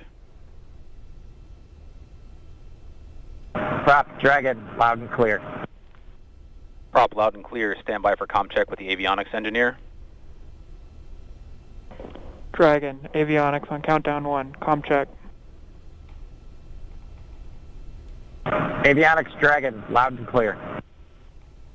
Avionics loud and clear, stand by for comm check by ground segment engineer. Dragon, ground segment on countdown 1, comm check.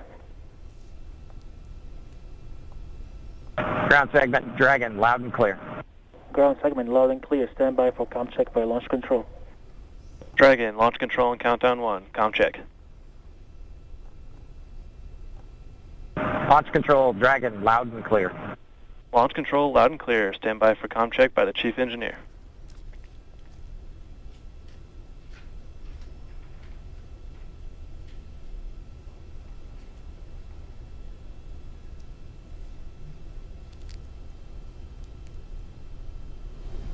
Dragon, Chief Engineer on countdown 1, comm check. Chief Engineer Dragon, we've got you loud and clear, Bala. Chief Engineer, loud and clear. This completes the Falcon 9 responsible engineer comm check.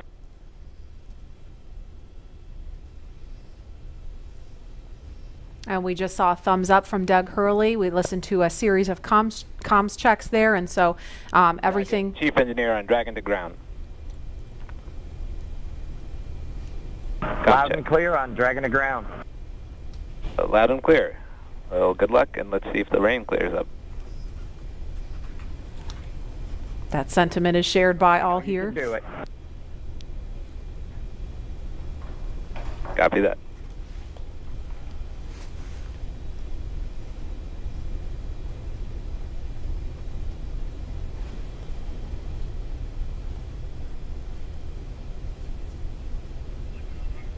So Bob and Doug, along with the launch teams and all of the rest of America, hoping the rain clears up here.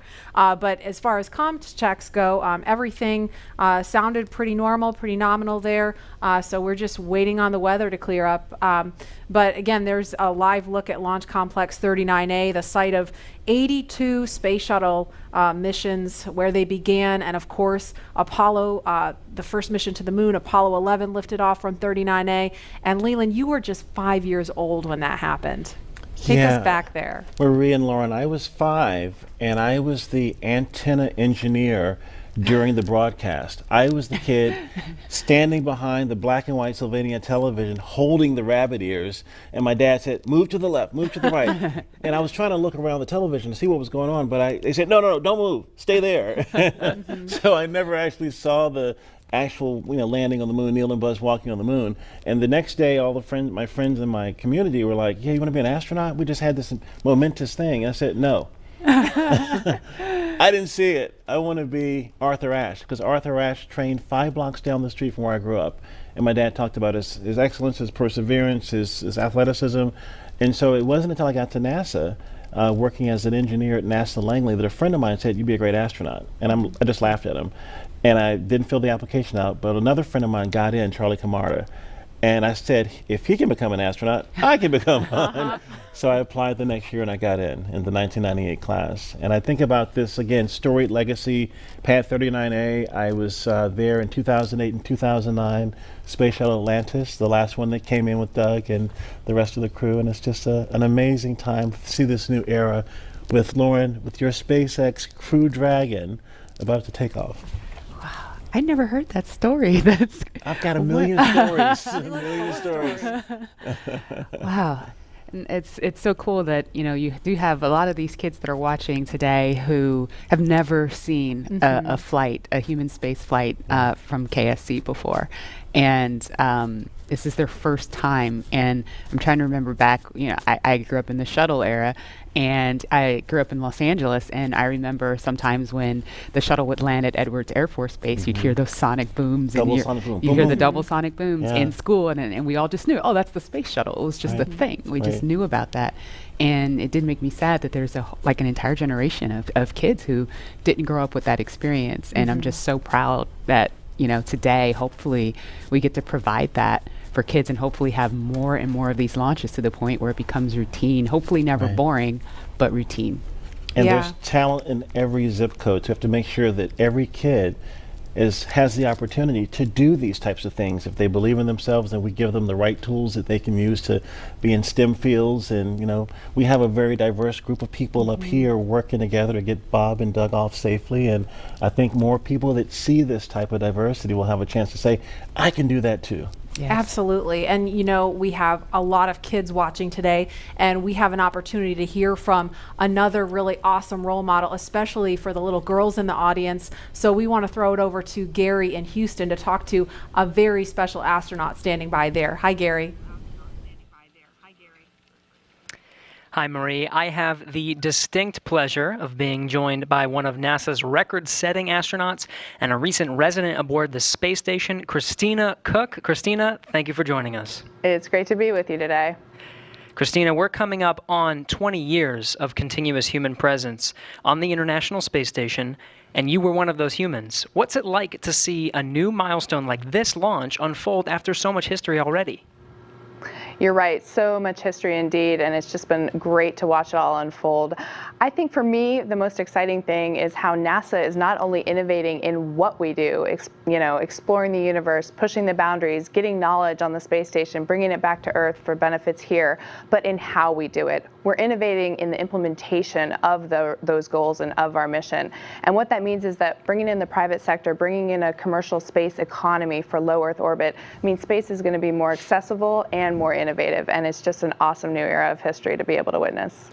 You hold the record for the longest single stay by a female astronaut in space. What's it like living aboard for so long?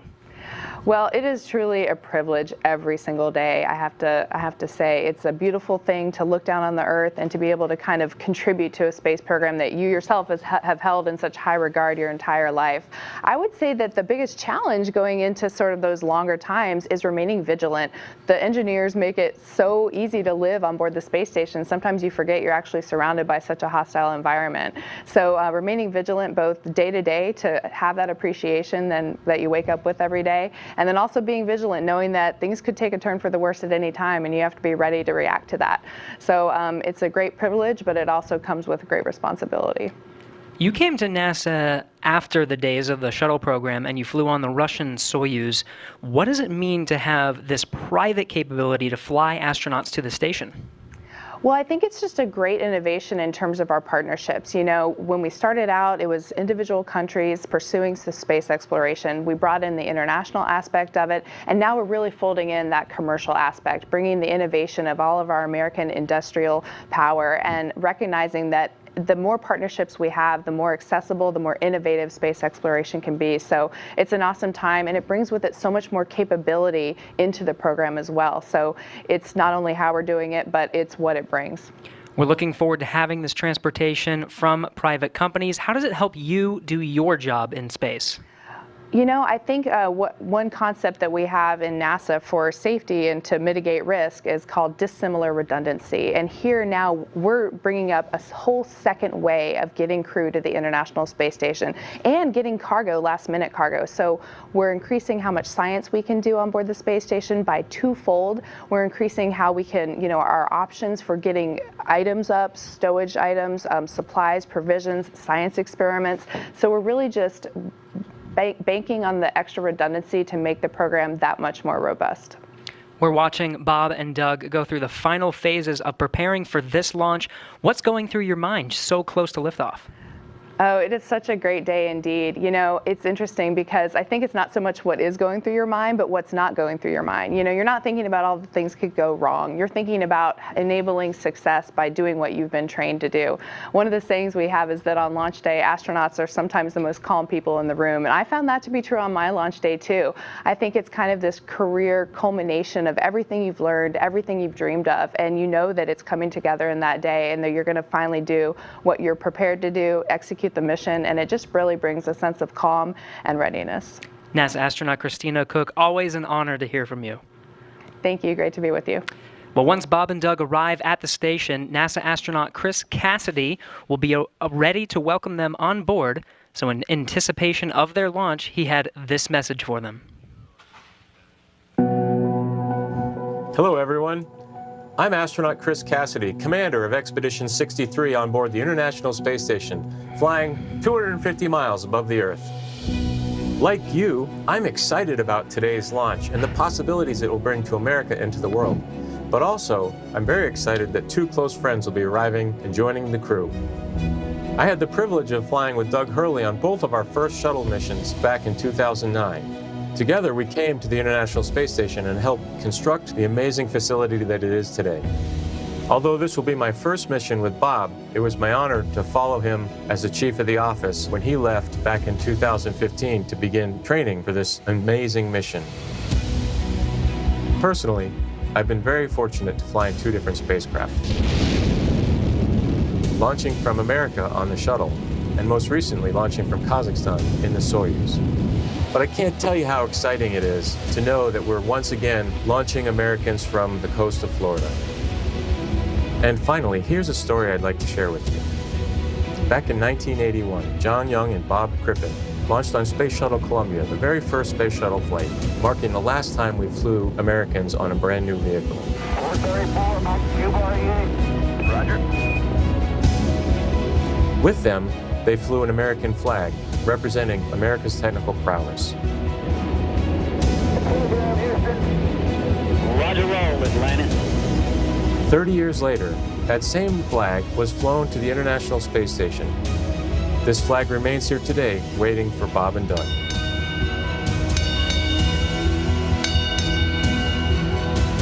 Our flag means so many things to our country, and this small piece of America represents what we'll be able to achieve together. We'll never stop exploring. And so Bob and Doug can take this very special flag home to Earth, where it awaits its next journey to the cosmos. In a few years, the first Orion crew will take this flag with it around the moon. All of this starts today. I'll be watching outside the window along with everyone else in America and around the world. I can't wait to look out the window and see my friends on close approach. Go Falcon 9, go Dragon, and go Bob and Doug. I'll see you soon.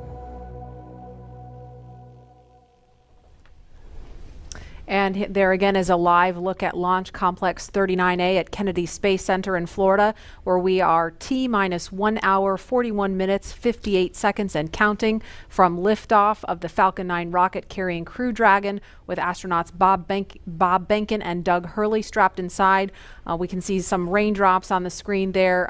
It looks like rain coming down at the pad, but we're still monitoring weather, and it sounds like there's going to be another decision point before they start fueling the Falcon Falcon 9 rocket, which is scheduled to happen at about T-minus 35 minutes. So we just heard a little bit about where they're headed, if the weather cooperates today, to the International Space Station.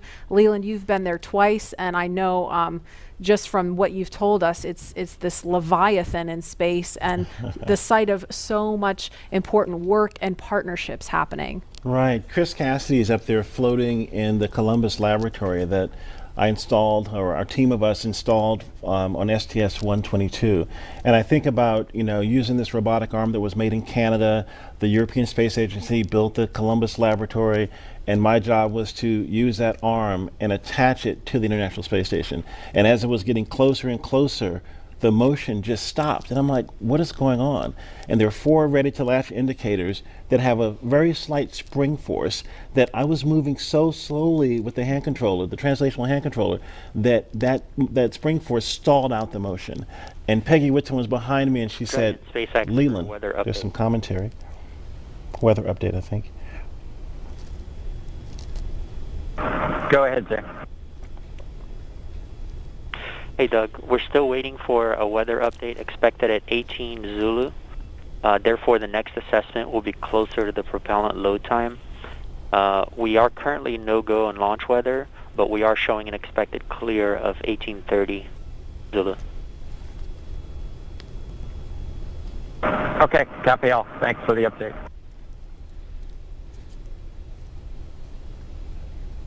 So we just heard if they were to launch right now, the weather would be no-go. However, it sounds like there may be an opportunity if the weather clears, as it sounds like they expect it may. So again, we're gonna keep listening as we continue talking. If we start to hear any kind of chatter, especially if it's about the weather, we're gonna do our best to quiet down so that we don't step on that and everyone can hear it along with us. But Leland, you were just talking about the work on station, and Peggy Whitson was getting ready to tell you something. Well, so the Columbus laboratory is stalled out, is about to be attached, and there were 10,000 people waiting. Their job security depended on me installing this thing properly. Right. And Peggy said, Leland, push just a little bit harder on the hand controller, and all 4 ready-to-latch indicators went green. And I was like, yes! And that was our primary mission objective. But that paled in comparison to what happened next. Peggy invited us over to dinner in the Russian segment, and we had this meal with people from all over the world, Russian, German, French, African American, Asian American. This diversity that we talked about earlier, were up there breaking bread at 17,500 miles per hour while listening to Sade's Smooth Operator. It blew my mind. It was Smooth Operator, right? What an appropriate song for the job too, right? Wow, does she know? She knows now. Yeah. And Dan Tani actually changed the song from Smooth Operator to Arm Operator. So you see Arm Operator. Love it. Love it. And Leland, you actually, we were in another taped segment when you got a text from Drew Foystel. Can you share that with us? Yeah, Drew Foystel, his good friend, just sent me a text saying that the families say hello to all who are watching and thank the nation and the world for their support and interest. And Chris Ferguson just actually sent me a text. He was the commander on STS-135 and one of my classmates from the 1998 class, and he says, way to go, Godspeed on Crew Dragon. That's awesome. It's great to hear those words of support. Thank you guys for watching, and everybody following along at home. I mean, the COVID-19 situation has been just a tough time for people stuck inside, homeschooling their kids, still trying to do their jobs, and so it's really cool to be able to watch this happening. And we see the pad closeout team. It looks like they are getting ready, or they've left the white room and they've already come down the crew access arm, so they are getting ready to leave the pad now. And we are going to go now to the Operations and Support Building 2, where Daryl Nail is standing by with NASA's Chief of Staff to talk to us a little bit about some of NASA's ambitions beyond the International Space Station and its work with the Commercial Crew Program. Daryl? Yeah, that's right. We're here in the mission briefing room at the top of Operations and Support Building here, where there's a lot of important people that are gathering to watch the launch here. And one of those people, it's not me, by the way, one of those people that is important is Gabe Sherman. NASA's Chief of Staff. We appreciate you being here. Hey, thanks for having me, Daryl. You got kind of the insight of what's coming down the pike here at NASA. So, of course, today is Commercial Crew. We're focused on that and seeding the commercial market. But what's off in the horizon for NASA? Well, I'll just tell you, it's an incredibly exciting time to be at NASA, and you know this. I mean, you're here every day. But whenever you think about what we're doing with Commercial Crew, in the horizon in July, we're launching Mars Perseverance, which is just going to be an incredible thing for us. You look at the end of this year, SLS, the largest rocket in the world, is going through testing right now, going through green run testing, and we're hoping maybe by the end of the year we could even get it right out here to the Cape, which would be just an incredible achievement for our team. So there is no shortage of things to be excited about at NASA right now. And it feels like everything is really starting to happen here recently with everything that you just mentioned. And if we get that first Artemis launch, that could be right around the corner as well? Oh man, we're looking at, I think late 2021 is what we're looking for. And so you think about SLS potentially moving from the green run to the Cape. You've got Orion finishing up its last little bit of testing. It moved from Plumbrook earlier this year, our station up there in Ohio, down to KSC. So we're looking at checking it out throughout next year. And hopefully we'll have the first integrated flight of SLS and Orion at the end of 2021. And I'm telling you, that is going to be a moment. That will be exciting. Yeah. And there will be a thunderous boom right here at the Kennedy Space Center.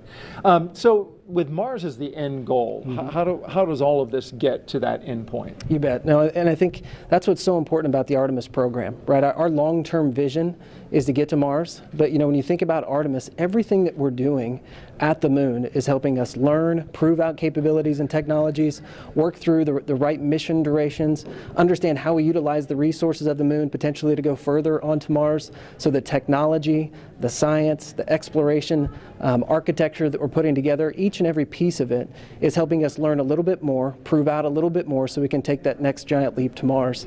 And so everything that we're doing at the moon helps prepare us to move on to Mars. How about the activity in low Earth orbit, like Commercial Crew, which is happening today? How does that help us for missions to the moon? Yeah, I think anytime you're launching humans, you're learning, right? And you're taking what you've learned and you're moving it forward to the next mission. But I think it's really about the business case. If you think about what Commercial Crew is, it's NASA moving from owning and operating hardware to buying a service, right? And if you remember just a few weeks ago, we awarded 3 contracts on the human landing system to commercial companies.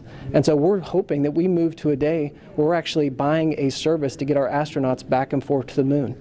So actually enabling the commercial market to go from low Earth orbit all the way out to lunar orbit. And so Commercial Crew is a great proving ground for that, helps us prove out that business case, build those partnerships, and then we get a feed forward to the moon. So it means a lot. This means a lot as we move out. And it's really exciting when you talk about the Commercial Crew, the commercial aspect going to the moon, and those partners. They're going to be studying those landers to see if they are viable for NASA? Yeah, working through a tremendous process with the commercial providers and NASA engineers going through initial designs right now, looking at the capabilities that they've proposed, and then trying to make decisions on which landing system goes early in 2024, which landing systems are better prepared for sustainability out in the later 20s. And so that is going to be an ongoing process throughout this year and moving into next. So it's going to be really exciting to kind of see what comes out as, hey, this is the lander that's going to take the first woman and the next man to the moon in 2024. Right, so different than the time of Apollo when we went to the moon. Yeah. And that program ultimately came to an end. The idea here, though, is to try to create some sustainability. Talk about that. Right, and sustainability, you can get to sustainability if you have reusability, right? And that's what we're seeing with Commercial Crew for sure. But whenever you think about our human landing system, you're looking at a system that we put out there at the moon once we get to sustainability, and it's going back and forth, taking multiple trips to the lunar surface, back up to Gateway, which you're familiar with, is kind of our smaller space station we're going to put in orbit around the moon. So we are building an architecture that is going to enable reusability at the moon. Apollo never had that. And so whenever you think about driving down cost and increasing access, reusability, sustainability are critical. So you get to see everything from a very high level at NASA. What's it like for you personally, I'm curious, to be here at the Kennedy Space Center to watch a launch and to just see this amazing facility where all of this activity happens? Yeah, I think sometimes people think since I work at NASA, I'm around this stuff all the time. I'm not, right? I don't get to come down here nearly as often as I'd like. So it's just as exciting for me as it is for anybody else in this room. When you think about all the hard work that our team has put in to get us to this day, to actually come down and be a part of it with them, is it's just overwhelming and incredible. So we're just a little bit excited. All right, Gabe Sherman, NASA's Chief of Staff, we appreciate you joining us today and enjoy the launch. I certainly know you will if we're able to get that one off. We're going to toss this back now to Hawthorne, California. Joining us now is SpaceX's Lars Blackmore to discuss SpaceX's future ambitions to visit the Moon and Mars. Thanks for joining us again today for a second round. You're welcome. Could you tell us just a little bit about your background and what you do here at SpaceX? Yeah, well, I'm in charge of entry and landing for Starship, which is SpaceX's next rocket after Falcon 9.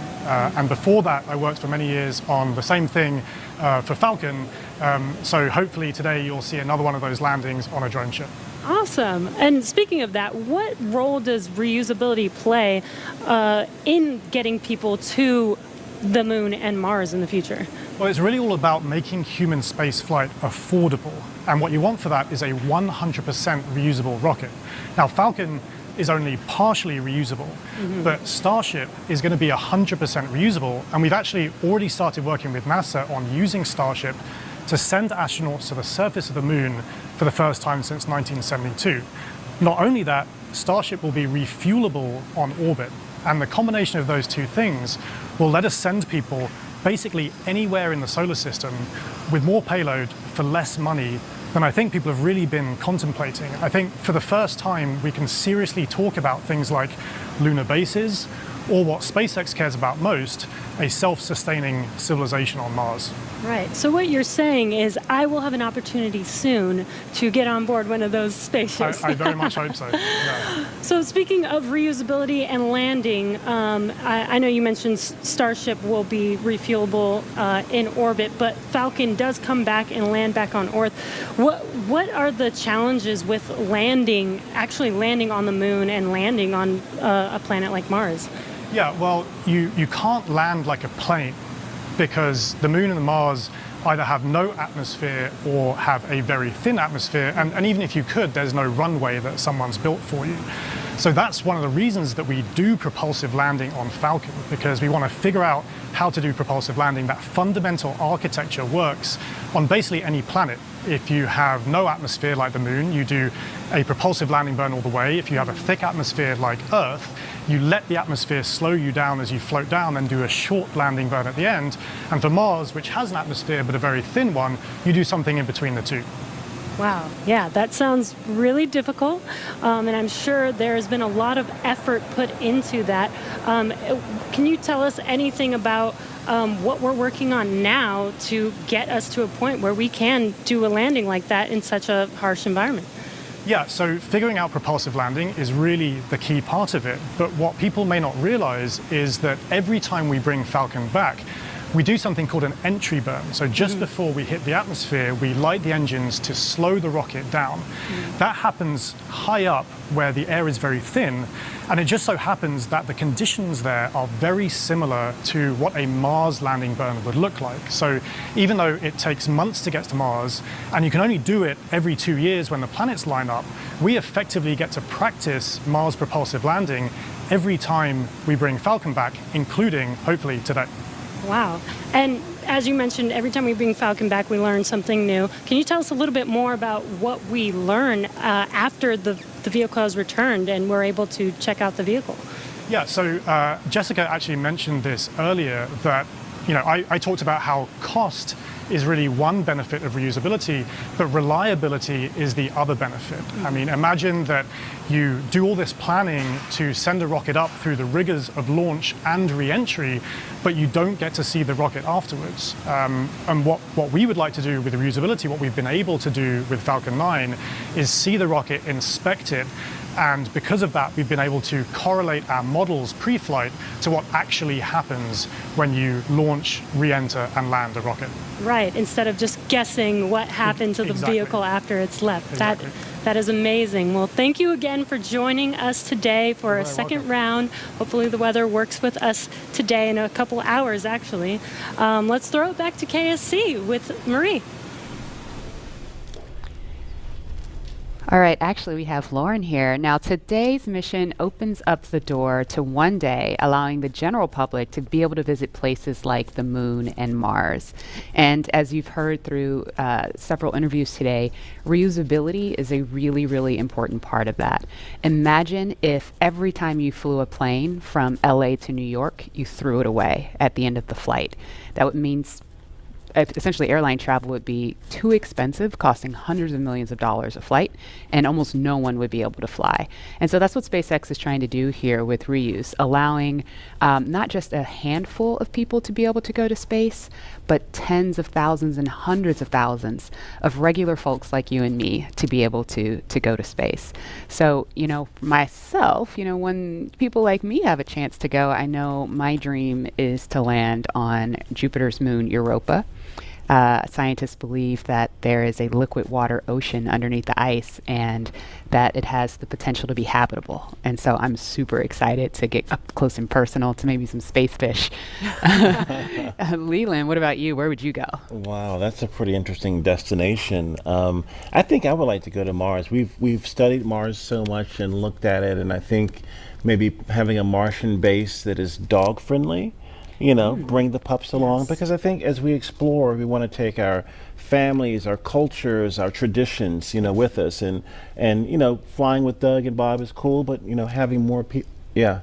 There's See, the dogs. the puppers, taking the dogs. puppers to space. I mean, you know, they're not. They look ready to go. They are ready to go. We just needed maybe some like SpaceX type suits for them, you know. But it's that's what it's all about, exploration. Like the settlers going the west, you know, they took everything with them and they started these new communities and these new traditions. And I think that's what we do with space travel. We start new traditions and communities and bring everyone together as one family, one civilization. Absolutely. We're here for it. And knowing that the opportunity to fly to space as a private citizen is really just right around the corner, we have a new poll question on Twitter for you. If given the opportunity to fly to the moon, now we're talking the moon, would you fly to the South Pole where no one has ever been, or would you go to the Apollo 11 landing site? So those are going to be some interesting answers. And while there is not a ton of cargo on today's mission, Dragon is carrying two very special payloads, aside from Bob and Doug, of course. The first of those payloads is a series of custom art pieces entitled Humankind by Los Angeles artist Tristan Eaton. These indestructible, double-sided paintings made from gold, brass, and aluminum celebrate how far humanity has come, as well as how far we still have to go. It includes a beautiful homage to the Saturn V rocket, as well as a nod to Bob and Doug's current ride to space. And you can find more images and information about these pieces on SpaceX's social channels. Next, in the spirit of inspiring the next generation of explorers, we wanted to celebrate the class of 2020, from kindergarten all the way to graduate school. So SpaceX and NASA invited students from around the world to submit their photo to fly on America's first human spaceflight in nearly a decade. Each graduate's photo was used to create a mosaic image of our beautiful planet Earth, which we printed, and it's now being flown aboard Bob and Doug's flight on the Crew Dragon spacecraft. We received nearly 100,000 photos. That's a ton, so thank you, and congratulations, graduates.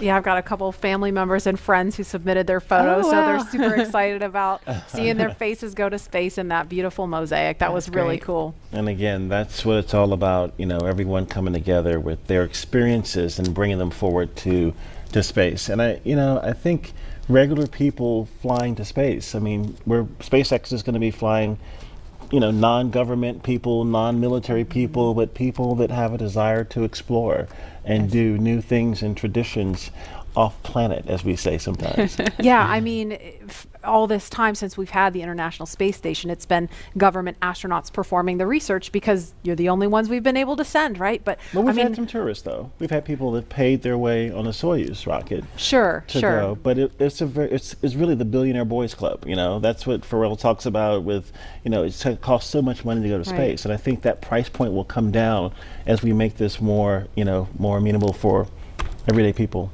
Absolutely. And then eventually being able to fly artists and musicians and poets. People can tell the story of what they've seen out there in a way that really connects to the soul of people down on Earth, so they feel inspired to go. Exactly. Now, following today's mission, we will be one step closer to a future where we can all have that opportunity to gain the orbital perspective and explore new worlds.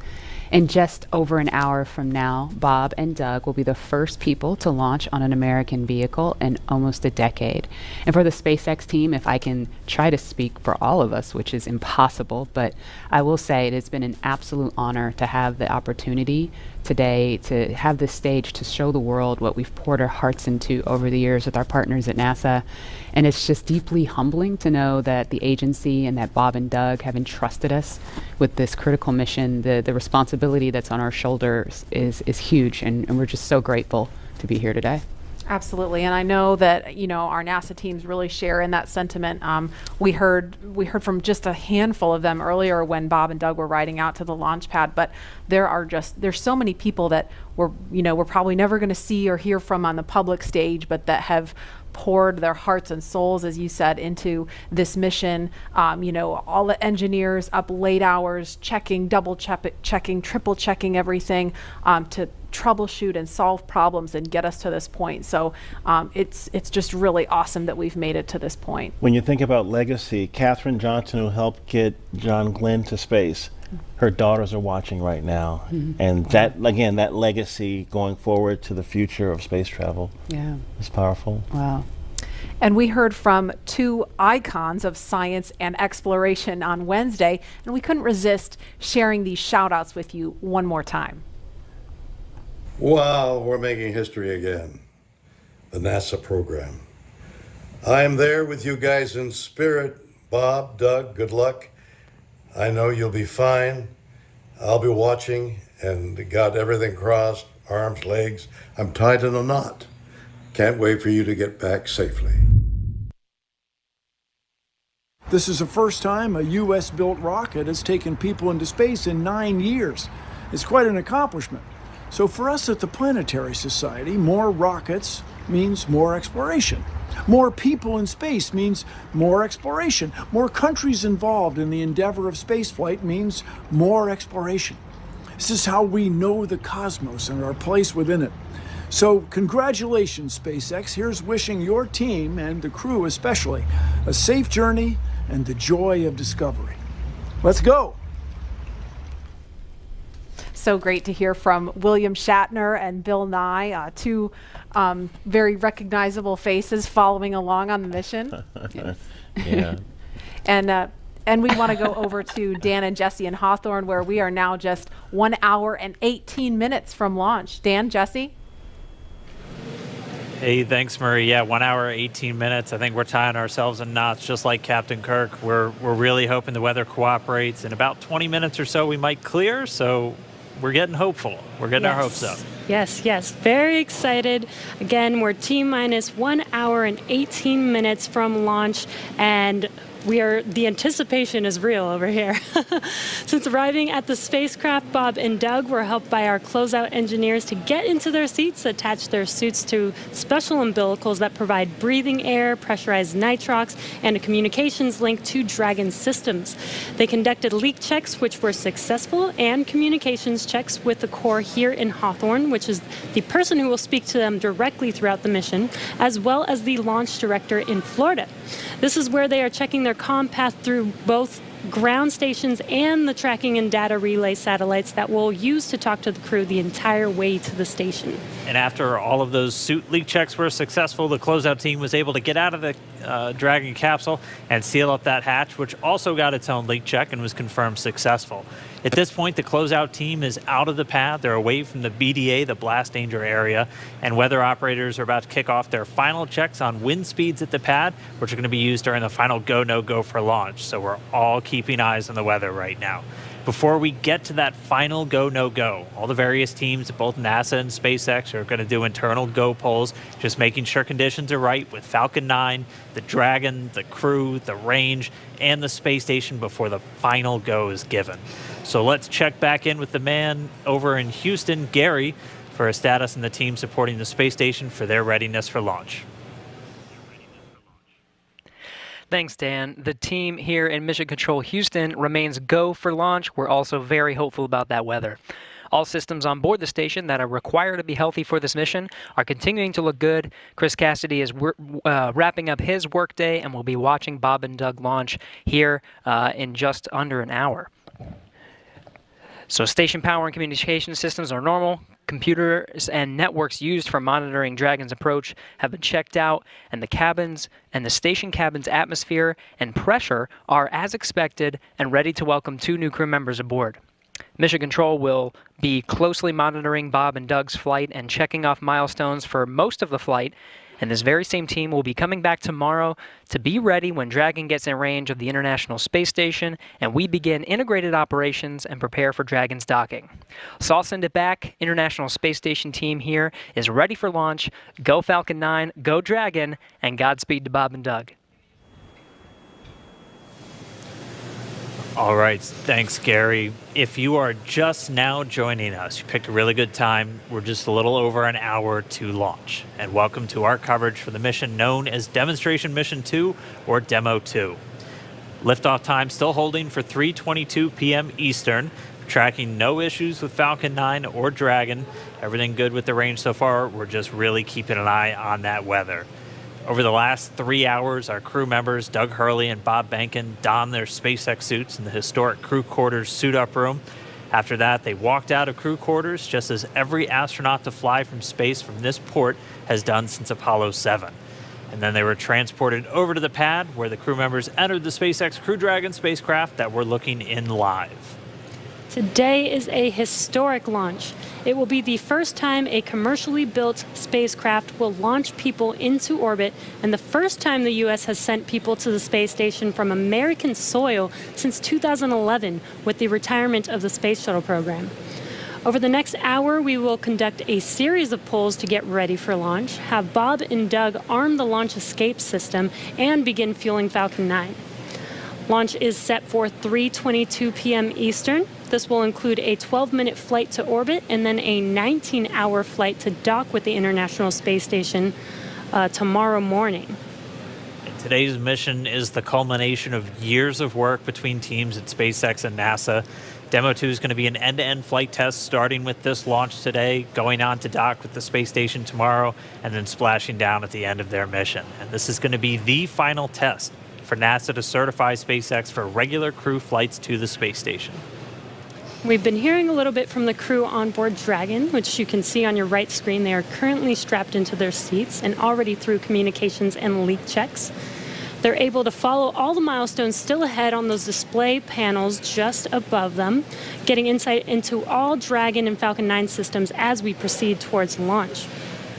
So at T-minus 1 hour and 13 minutes, let's check in with John I for a status update on the vehicles. What's the update, John? Thanks, Jesse. Well, not much to add to what Dan and Jesse just brought up. We've had a smooth countdown this afternoon. SpaceX team is working no issues as the pace begins to pick up here in the last 70 minutes. On Falcon 9, we did get the team on console. Earlier, you heard the comm checks between the responsible engineers and the crew. The engineers will be making calls on ascent for the crew's benefit, so they want to make sure that they could hear them before we go. The propulsion checkouts of the first and second stages are beginning right now.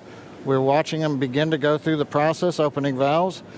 That check will go for about another 10 minutes, and that'll be our last one until propellant loading. Now the team will assess readiness for launch with a final go, no-go poll at T-minus 45 minutes, and that'll be followed by propellant loading starting at T-minus 35 minutes. Now, earlier today, Dragon operators also performed a series of checkouts of Dragon's flight systems. The spacecraft is also currently go for launch. Our NASA crew, astronauts Doug Hurley and Bob Behnken, are currently inside Dragon. The hatch is closed. The SpaceX ground crew has left the tower. The next major event for Dragon is retract of the crew access arm that you can see currently alongside the capsule. That'll happen somewhere between T-minus 45 and T-minus 42 minutes. Now, the range is currently clear for launch from historic Pad 39A. The worldwide network of ground stations and the tracking and data relay satellites are ready to support Dragon as it heads into orbit. The weather, that's the one concern. We will get a weather brief at T-minus 1 hour, so just under 12 minutes from now. Currently, the ground and upper altitude winds are go, so that's one thing that we can check as green. At the current time, we did have some rain earlier that appears to have let up, but we are red on conditions for both the electric field at surface levels, lightning, and cumulus clouds. There is a expectation that a forecast that'll be coming up at about T-minus 1 hour also may give us clearance of those conditions. So everything is focusing now on the weather brief at T-minus 1 hours. Also, we should hope to hear about the final check on the ascent corridor. That's the weather along the Atlantic seaboard in case Dragon had to abort on the way to space. The conditions there have been marginal, but the expectation that it would be good for launch. But we will get all of that coming up here very shortly prior to entering propellant load. Now, today we are aiming for a launch at 3:22:45 p.m. Eastern Daylight Saving Time, or 19 hours, 22 minutes, 45 seconds Universal Time. Once we begin loading propellant, there's no opportunity to change T0. So once propellant is loading, we're committed, and we'll get one chance at it today. But currently at T-minus 1 hour, 10 minutes, and 30 seconds, everything except the weather is go for launch. Thanks, John, for that detailed update. We've got an extensive history now of flying Falcon 9 from the Florida coast, and just last year completed a test run of the mission. We're less than an hour from beginning here today. The purpose of that mission was to demonstrate Dragon's capability to safely and reliably fly to and from the International Space Station. The success of Demo-1 was a really exciting moment, Falcon paved 9, the way for today's mission to where we are today. And right now we're getting ready to fly U.S. astronauts from U.S. soil for the first time since 2011. Dragon and Falcon 9 together have years of operational experience, or what we refer to as flight heritage. As I mentioned earlier, SpaceX has successfully completed 21 flights of Dragon to and from orbit since 2010, including 20 trips to the International Space Station. Not only have we conducted thousands of hours of testing, we've also enhanced and added a number of safety features to Dragon. Much of what was learned with the Cargo Dragon was leveraged in the design of this new vehicle. It's fully autonomous, which means it can basically fly itself, but also features that full manual override capability just in case of emergency. And many of the other enhancements help towards SpaceX's goal of reusability and less refurbishment time between missions. So let's take a closer look at these advancements. Standing at almost 27 feet tall from the very bottom of the trunk to the very top of the nose cone, Crew Dragon's comprised of two main elements. You have the capsule, which is designed to hold crew and pressurized cargo, and then you have the trunk, which holds unpressurized cargo as well as having a solar array and radiator. And the nose cone at the top of the capsule protects the docking system as well as the guidance navigation control system, or what we call GNC. The nose cone opens for docking and remains attached to the Crew Dragon spacecraft, and that's unlike the previous version of Dragon, and that helps towards our reusability efforts. Completely opposite the nose cone is that trunk. It has attachment points for Falcon 9, the Dragon capsule, and it can hold cargo. On the very outside of the trunk, one half of it contains a radiator that rejects heat from the active thermal control system into space. That's the white part, and that uses SpaceX's new picotiling technology. The other half contains the solar cells used to charge the spacecraft's batteries.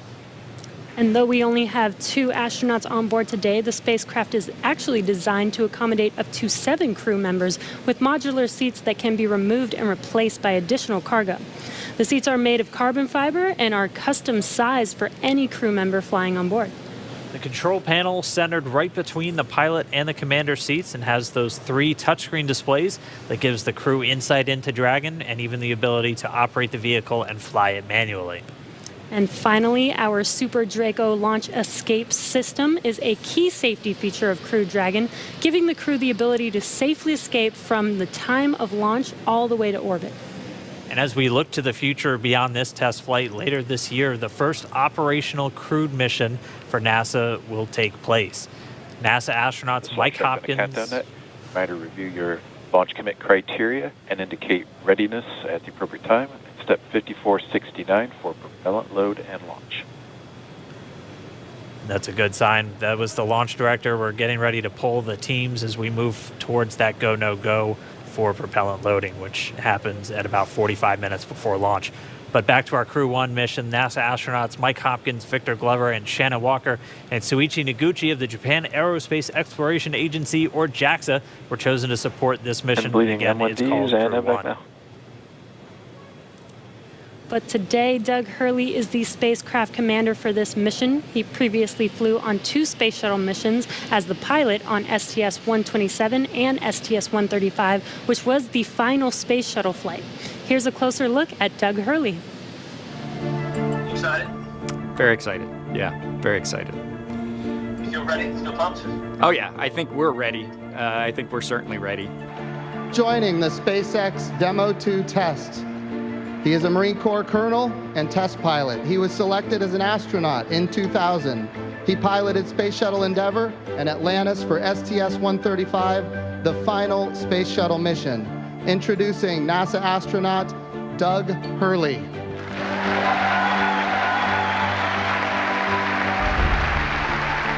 It's a life-changing process in so many ways to fly into space. It's just overwhelming in some respects. Just the sensations, the rumbling, the shaking, the acceleration. My name is Doug Hurley, and I'm the spacecraft commander for the Demo-2 mission to the International Space Station.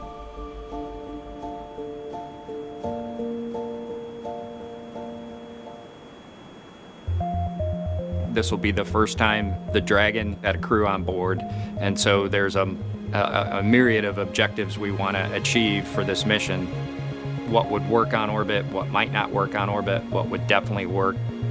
To be able to just have the entire integrated team that's going to support us getting to and from space station, it was really neat being part of it. You know, we are the lucky ones that get to fly it, but we certainly not for 1 second take for granted the amount of effort that so many other people had to put into this to make it successful. For Doug personally, he's worked so hard, I mean, through his entire life, to get to where we are right now. As a test pilot, this would be the dream to fly a new vehicle. So it makes me so happy to see that he gets to be part of this mission, the spacecraft commander. I'm just glad to see his hard work and his dreams come true for that.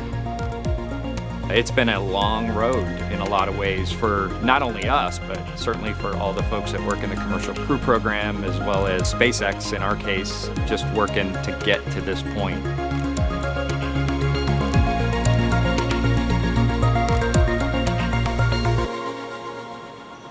And we're a little over 1 hour, 3.5 minutes away from launch. Now let's learn a little bit more about the man sitting next to Doug Hurley inside Dragon, NASA astronaut Bob Behnken.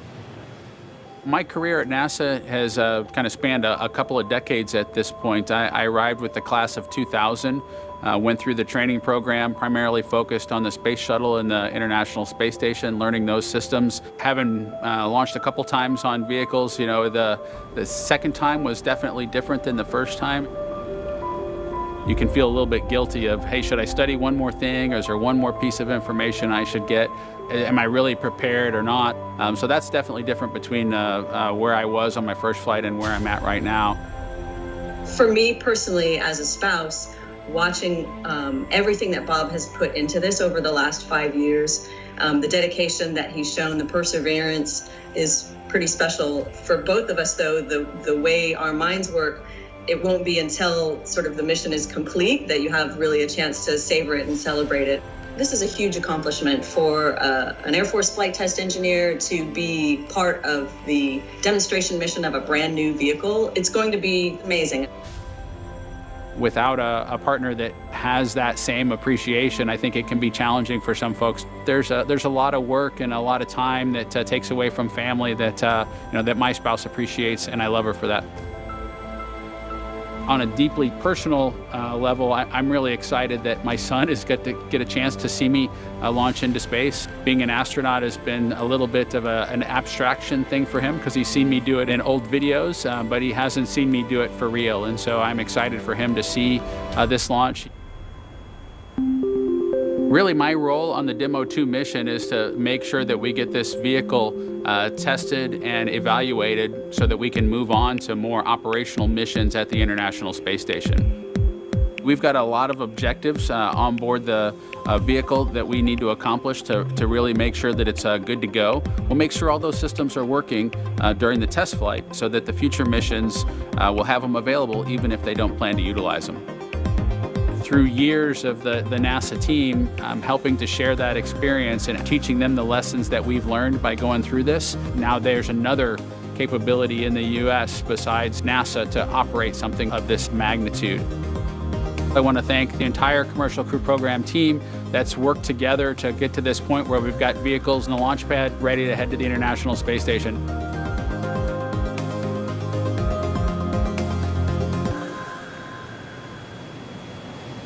If we look even further into the not-so-distant future, flying on a mission to space will be an option for more people as SpaceX plans to also fly private astronauts on board Dragon. Earlier this year, SpaceX signed an agreement with the space tourism company Space Adventures to fly up to 4 passengers on an orbital trip aboard Dragon as early as next year. And of course, it's NASA that is making private astronaut missions to the space station a possibility. We are looking forward to these missions, and we hope that you guys are all too. All right, we are just 20 seconds away from T-minus 1 hour. This is going to be a really big moment that everyone's going to want to listen to. We're expecting a weather update, obviously hoping that the weather is improving, and so we should find out in the next 10 seconds or so. So we're going to stand by for a moment and wait for the Corps to give Bob and Doug a call, and then we'll all hear the latest. SpaceX, we're at T-minus 1 hour. You are go for Section 6. When ready, report go for launch. We'll put it in work.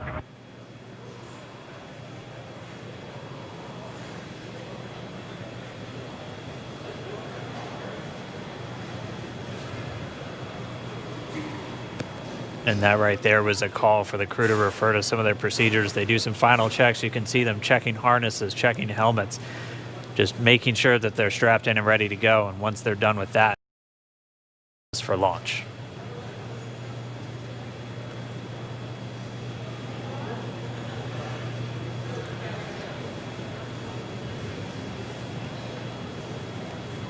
SpaceX Dragon in 6.4. Bob and I are go for launch. Copy, go for launch. And next up will be go no GoPro at T-minus 45. Dragon copy. All right, the crew is go for launch. So we are inside of 1 hour, still waiting for the weather update. But I mean, this day is one for the history books. We're returning crewed launches to station from American soil on American rockets. It's been almost 9 long years since we retired the space shuttle program. I remember that day. I'm going to remember this day. It's been a long road to get here, countless hours by thousands of dedicated professionals from NASA and SpaceX. It's been an exciting week, but this last final hour is just so exciting right now. Today's mission will be Crew Dragon's second test flight and its first test with humans on board. It's been an awesome countdown so far. Weather, we're still waiting for that update, so it's still a watch item, but the crew is go for launch. So at T-minus 45 minutes, hopefully we'll get an update on that weather. We've had a really clean countdown so far. It started with suit up just over 3 hours ago. The SpaceX team helping Bob and Doug put on their suits, conducting initial checkouts, including an initial pressure and leak check before they got to the actual walkout. And all of that done in that operations and checkout facility. The crew walkout was where Bob and Doug gave their final goodbyes to friends and family gathered outside the operations and checkout building before they began that roughly 20-minute ride to pad 39A. Really touching moment, saying goodbye to their family, both their wives and sons right in front of them. Yeah, a very touching moment. It's incredible to be able to watch these moments. And as they got into their Teslas, we got to watch them ride all the way to the pad, and we got some great footage there. And as you can see on your screen, this is some playback from earlier of them getting into those Teslas, about to make that drive down to the pad.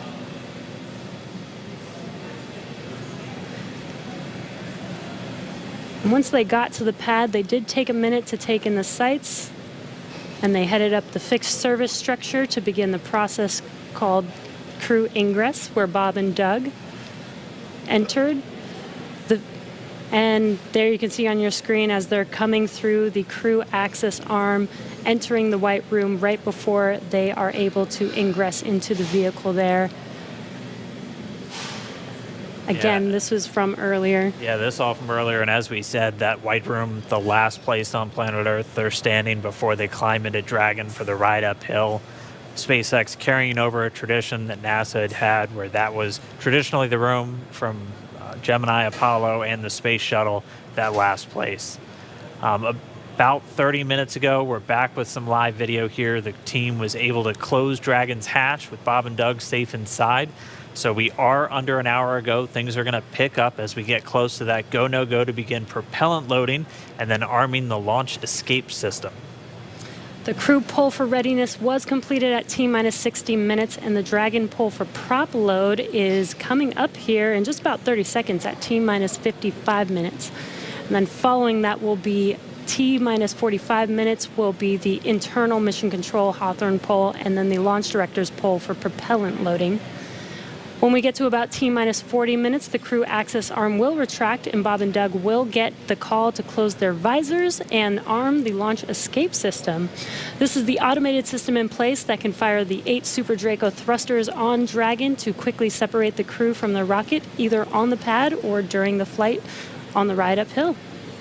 And then once we reach T-minus 35 minutes, propellant loading for the Falcon 9 will begin. We got there on Wednesday.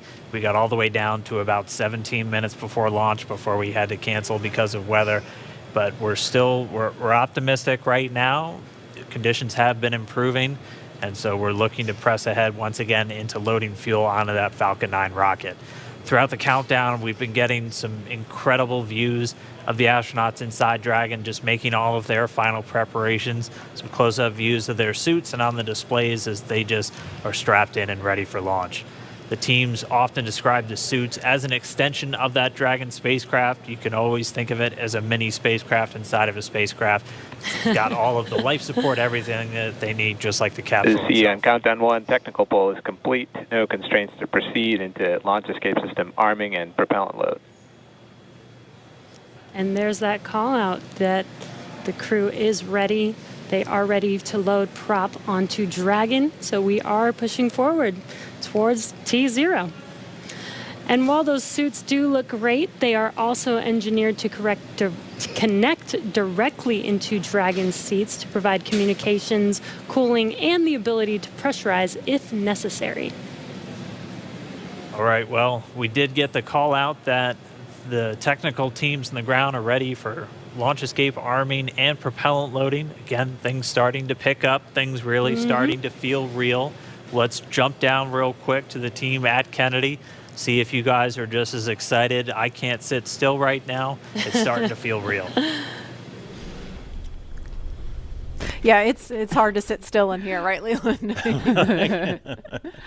That rocket fuel going through my veins still. I know. It's so awesome when we see them sitting there in their suits. We're less than an hour away now. So far, things look like we might make it. We might make it. So I want to ask you what it was like the first time you put on a spacesuit when you knew you were going to space. Oh, that was February of 2008. We were in the ONC building getting the pumpkin suits on. A little bit different than the SpaceX fly SpaceX suits, but it was kind of surreal, you know. And to think that all of these, it took 10 years of training to fly in space. It took me 10 years from when I got in the Corps in 1998 to flying in February of 2008. So it was a long road to get there, but it was so worth it and so sweet. And, you know, learning how to use the green apple, the connections for oxygen, for cooling, much different than these suits that we have here with SpaceX. And so it's a lot more complicated to go through that whole series of things that you have to do to make sure you're safe in the suit. But we've evolved, we're ready, and they look so cool and calm and collected in their suits and in the vehicle. They're focusing and getting ready to fly in space. And there's so much excitement around the center. I know, Leland, you've been getting some messages. You got another message from another astronaut. Yeah, Sunny Williams. Okay, so Sunny, Lauren, kind of the best. She's awesome. commercial crew also. She was one of the original cadre. She was one of the original 4 who trained with Bob and Doug from the beginning of the commercial crew program. And she's one of my classmates. Look at her there. What is she wearing? There she is. Hey, the Sunny. meatball. I forgive you, Sunny. No, she had the worm on Wednesday, so she wore the meatball today. So she's the best. But now she can wear the worm ball, I guess. Yes. The worm ball. Yeah, she can mix it up. But yeah, Sunny's awesome. She's training to fly on the Boeing Starliner in the not too distant future. So really glad she's watching and showing some love. So thanks a lot, Sunny, for sending that note. And again, we're looking at a live view of the Crew Dragon on top of a Falcon 9 rocket. You can see the crew access arm to the right of your screen. That's the hallway that Bob and Doug walked down to get into the White Room, which was the last place we saw them standing up before they climbed inside Dragon. And again, the wider shot there of Launch Complex 39A, where we are inside of an hour from liftoff, and I think we're just a couple minutes away from the pull we're going to hear before they start propellant load.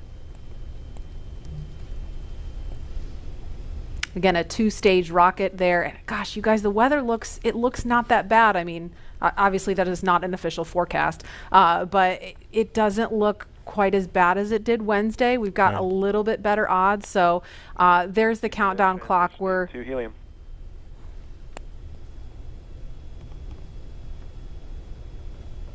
going to pause to listen to that comm.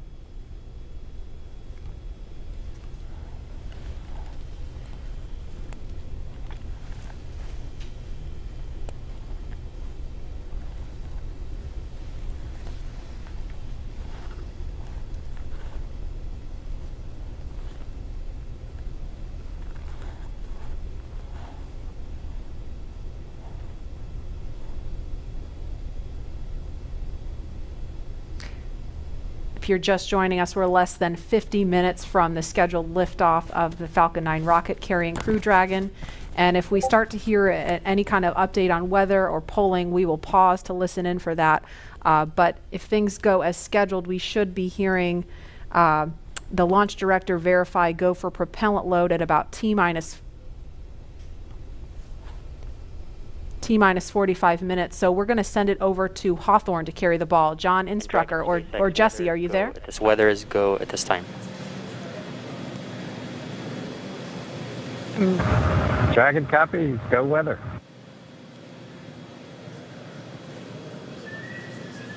And there you heard that call out. So far we have good weather. We are go for launch today. This is getting really exciting. I don't know about you, Dan, but my heart is beating pretty fast right now. Yeah, we've been waiting for those words since Wednesday. Oh, and we did hear a call to the crew, just in case you missed it, that they were only tracking one final weather constraint. It was the cumulus cloud rule.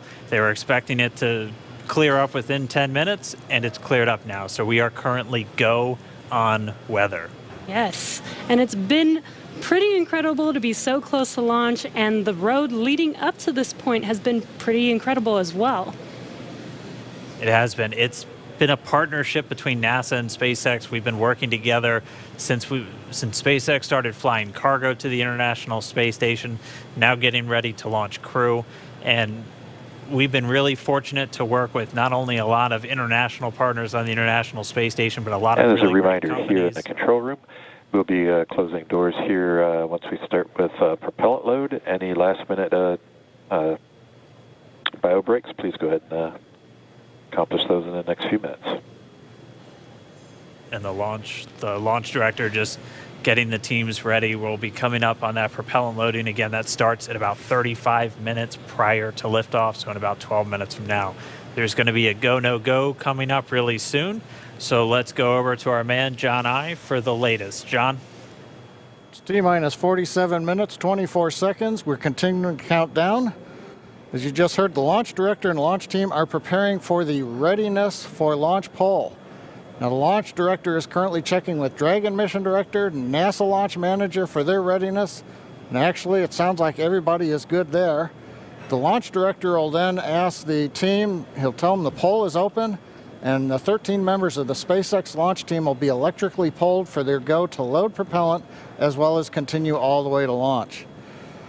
Now, we will hear that poll results and a briefing from the launch director at about T-minus 45 minutes. The good news right now is that the weather is go. All the conditions that were read shortly a while ago at T-minus 1 hour have cleared. We're, as the weather forecaster said, cautiously optimistic. Currently, Countdown. the probability... Poll is complete. We're go for propellant load. Well, we got an early call out there. And launch control clear to retract the access arm on time. Copy that. Arming access arm retract at T-minus 45 minutes. Got an early call from SpaceX launch director Mike Taylor that the poll is go. You also heard the direction T-minus 45 minutes to prepare for retract of the crew arm. As we hear more discussion, we'll stop and let you listen in. But right now, weather for liftoff, ground level winds are good, 10 to 15 miles an hour, well within limits. Upper altitude balloons show that conditions are acceptable. The red weather conditions have cleared up, the last one being cumulus clouds. And the probability of violation is set at 30% right now, so that's 70% chance of good weather. We're continuing to watch. There is about a less than 10% chance of lightning. We're also watching the abort corridor off of the Atlantic coast. In case, for example, at stage separation, Dragon had to abort into the ocean. The conditions there are acceptable. There has not been lightning lately. The weather, winds are good, light rain. It is go, but NASA is going to continue to watch those conditions. T-minus 45 minutes and counting. Reminder on hold and launch escape protocol. For non-urgent no-go conditions, brief the CE or LD, and they will approve aborting the launch auto sequence and proceed to launch abort. For urgent issues affecting the safety of the operation, operators shall call hold on the countdown net. Launch control will immediately abort the launch auto sequence and proceed to the launch abort auto sequence. Operators shall also advise launch director whether structural break or fire is imminent or occurring per Dragon manual escape flight rules. A reminder on fire alarm instructions. In the event of a fire alarm, key operators previously briefed will remain at their post while the alarm is evaluated. In the event that personal safety is threatened, evacuate to the south-facing emergency exit, which leads directly outside. At this time, weather is go for launch. You can see on the screen, we're inside T-minus 40, we're T-minus 44 minutes, 5 seconds. Crew access arm retracting away. SpaceX launch director is given the final brief to the crew. And we will be beginning propellant loading at T-minus 35 minutes. So right now on Falcon 9, ready to get into propellant loading. Dragon, crew, getting configured, set up. The arm is pulling away. The range is go for launch. They continue to monitor the air and the sea space. Everything looks good. And we finally have gotten green across the board on the weather conditions, but we can't take a deep breath quite yet. We're going to have to watch the weather all the way down to T0, both here at Kennedy Space Center and out in the Atlantic in the abort zones. Now, earlier we saw many of you following the launch from the United States on our hotspot map. Now that we're inside an hour, we're seeing large numbers of folks logging on, tuning in from coast to coast and around the world. So we'd like to know, is this your first time watching a launch live, not counting Wednesday? And if not, how many have you seen before? Tell us using the hashtag LaunchAmerica from your favorite social media platform. And with that, at T-minus 42 minutes, 50 seconds, conditions are go, and we are counting down for an on-time launch. Let's send it back over to Kennedy Space Center as the action begins to pick up on the pad. Dragon, SpaceX, you are go for Section 7, close visors, and arm launch escape system. We will put Section 7 in work, visors come in close.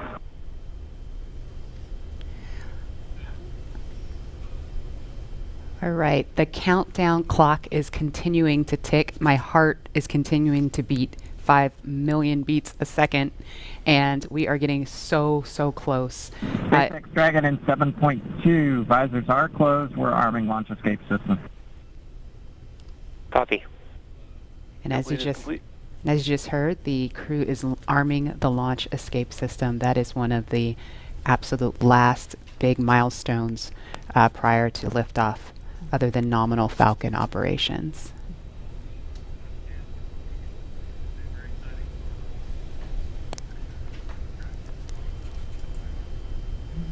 So just a minute ago, we saw the crew access arm retract, and obviously we just heard on the comms Bob and Doug getting ready to arm the launch escape system, and so that is something that protects them all the way to orbit. So when fueling starts at about T-minus 35 minutes, so just over 6 minutes from now, they will have the capability to abort, to separate from Falcon 9 either on the pad or even after liftoff.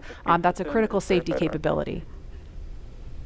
And we are going to go over to Hawthorne now to take us through these next minutes. Jesse? Section, switch into nitrogen. Switch into nitrogen.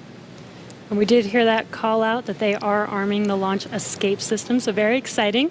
SpaceX has designed Crew Dragon and Falcon 9 to be the safest launch system ever flown.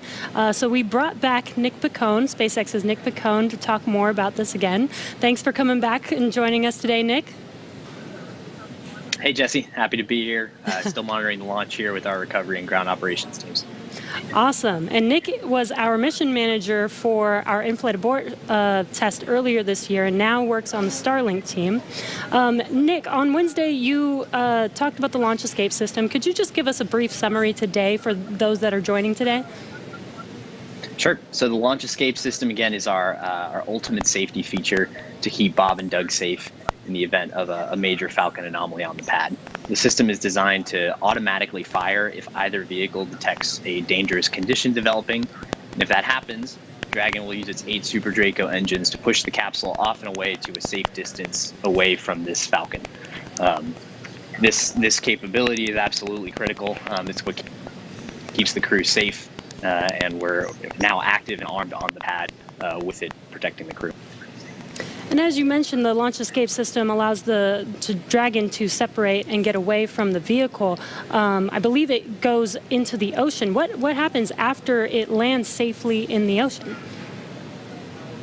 Correct. So for most of our failure modes, the successful end state is Dragon deploying parachutes, splashing down safely in the ocean. But since a launch escape can happen while the vehicle's on the pad or anywhere in flight up through orbit, it could be splashing down right off the coast of Cape Canaveral. It could be splashing down thousands of miles away in the North Atlantic. If that happens, to make sure we can get to Bob and Doug as quickly as possible, the Space Force's 45th Space Wing, Task Force 45, has pararescue teams staged and ready all around the world, ready to drop in and rescue Bob and Doug as soon as possible. And you mentioned that the launch escape system will keep them safe all the way up to orbit. What other options are there after Dragon is in orbit? Sure. So if for any reason we're unable to dock to the International Space Station, we have several pre-planned return trajectories, which will bring the capsule down to a splashdown point close to shore, where NASA and SpaceX recovery forces will be waiting to recover them. It'll look like an otherwise totally normal recovery operation, except for the early end of mission. This operation is something we're doing with one of 2 identical crew recovery ships. We do that because The landing sites, we want to maintain as much flexibility as possible. There could be changing weather conditions that bring down one site and leave the other one up. So we have those two identical ships, one in the Atlantic, one in the Gulf of Mexico. And our space operations team can redirect the spacecraft to go to whichever site is the safest option for the crew at that time. And with the vehicle, in almost any scenario, it sounds like the vehicle will land into the ocean. And it may look like a gentle landing into the ocean, but it's a pretty dynamic event happening. And you mentioned there are teams that are ready to go and rescue the vehicle and the astronauts on board. How do you prepare for something like that, especially with so many different scenarios that could happen? Sure. So we're lucky to have had about a decade of recovery experience with Cargo Dragon 1 in our previous trips to the International Space Station. That, along with our booster recovery missions, we've got a great team of recovery operators here who have a lot of offshore experience with our spacecraft. The system, though, that we took that experience, we built up a new crew recovery ship, two identical crew recovery ships, I should say, which have a lot of those lessons learned baked into the design of that ship and the operations. These new ships have complete medical facilities, an operational helipad, and redundant communications, power, and propulsion to make sure they're robust and ready for anything we encounter offshore. We've also done tons of training exercises with the SpaceX team, the NASA team, and the rescue forces I mentioned earlier, practicing capsule recovery, emergency scenarios where we have to get the crew out of the capsule while they're still in the water, as well as those helicopter evacuations, taking off and landing from the pad many times so that we make sure the team is ready to do that. They're all staged and ready. They feel ready to support, and will be ready to call on us if anything goes wrong today. Awesome. It sounds like Bob and Doug are in some really good hands and will be safe no matter what occurs on the vehicle. So thank you, Nick, for joining us again, for walking us through all of those details. I hope you're just as excited as we are for our launch coming up here very, very shortly now. So we're going to send it over to KSC to Lauren. Thank you, Jesse. So as you just heard, fueling is about to begin at T-minus 35 minutes. We are about 50 seconds away from that. And so we're getting really, really close to the first launch of astronauts into orbit from American soil since 2011. The launch escape system is armed, which, as you know, happens before fueling. And Dragon propellant load, that's the propellants that are inside of the Dragon capsule, not the rocket. Prop load for Dragon took place weeks ago and just a few miles down the road in what we call Dragonland. And those propellants, they are MMH, or monomethyl hydrazine, which is the fuel that we use. It's hypergolic fuel. And NTO, or nitrogen tetraoxide, that's the oxidizer. Those two come together and they ignite in space to propel the vehicle. You don't need that TTEB or a third thing to ignite because hypergolic propellants don't require it. You just need the fuel and the oxidizer. And as you just heard, propellant load has started on Falcon 9, and that's awesome. All right, so that bipropellant system feeds all of the engines on Dragon. So Dragon has 12 service section engines in each, so there's 3 in each quad, 3, 3, 3, and 3. Those are used for on-orbit maneuvering for Dragon. There's also 4 additional Dracos that are underneath the nose cone for large Delta V maneuvers that the vehicle will perform. But the engines that Nick Picone was talking about earlier are Super Draco engines. We have 2 in each quad of the vehicle, so 8 total. And those are bigger engines with a high flow propellant system, and those are what lift Dragon off of Falcon 9 in the unlikely event of emergency that requires us to get off of Dragon, off of Falcon. Now, you probably remember, let's see, a Mercury, Apollo, Soyuz, they have that big pointy tower on top. That's the launch escape system for those vehicles. It is actually just another rocket on top of the spaceship that lifts the vehicle off. In the case of Dragon, our escape system is integrated into the vehicle completely. And so that's just better from one less thing you have to jettison every single flight. But it also allows us to have escape capability from the pad before T0 all the way through to orbit. And so even if the very last minute, if we needed to get off of stage 2 while we're in space, we could actually escape to orbit. So yeah, that's the escape system for for a little baby Dragon here.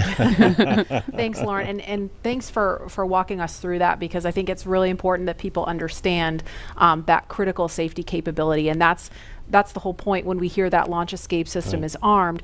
What that means is that in an instant, they can separate from Falcon 9, shoot up into the air, and they can splash down safely in the Atlantic Ocean under Dragon's parachutes. And it was designed to do that. So now that fueling is underway, it's been going on for about 2 minutes now. So they have that safety capability ready to go on standby in an instant if they need it. And so we want to go over to Hawthorne now for an operational update from John Innsbrucker. John? Fuel and stage 2 fuel, all flow rates tracking nominally.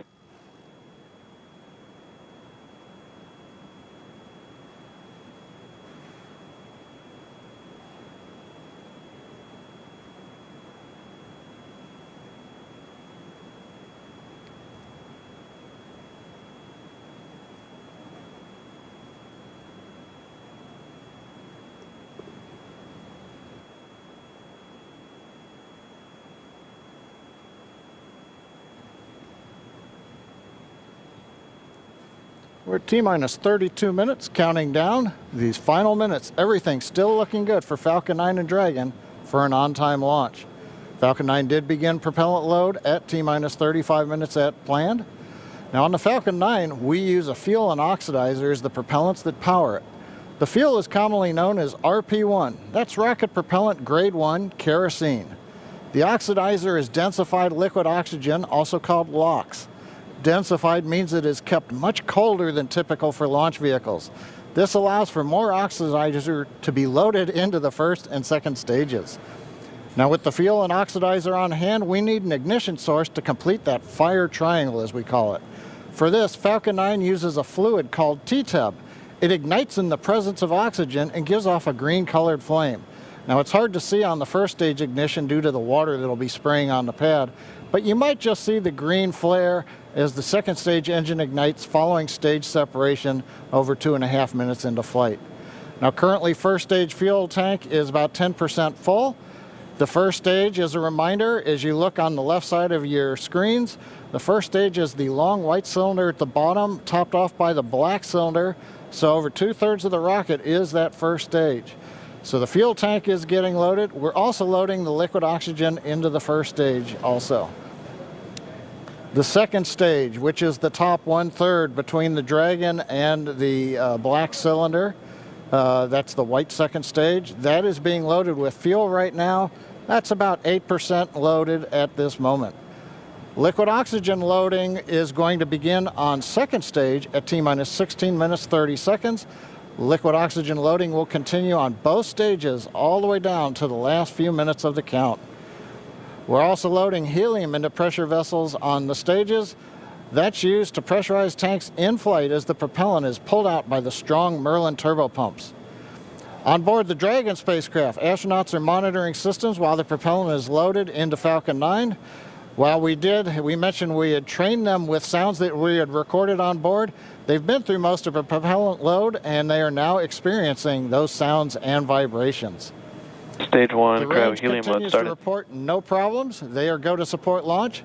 Weather, the last of the red conditions cleared up about 15 minutes ago. Everything is marginal but acceptable on the weather.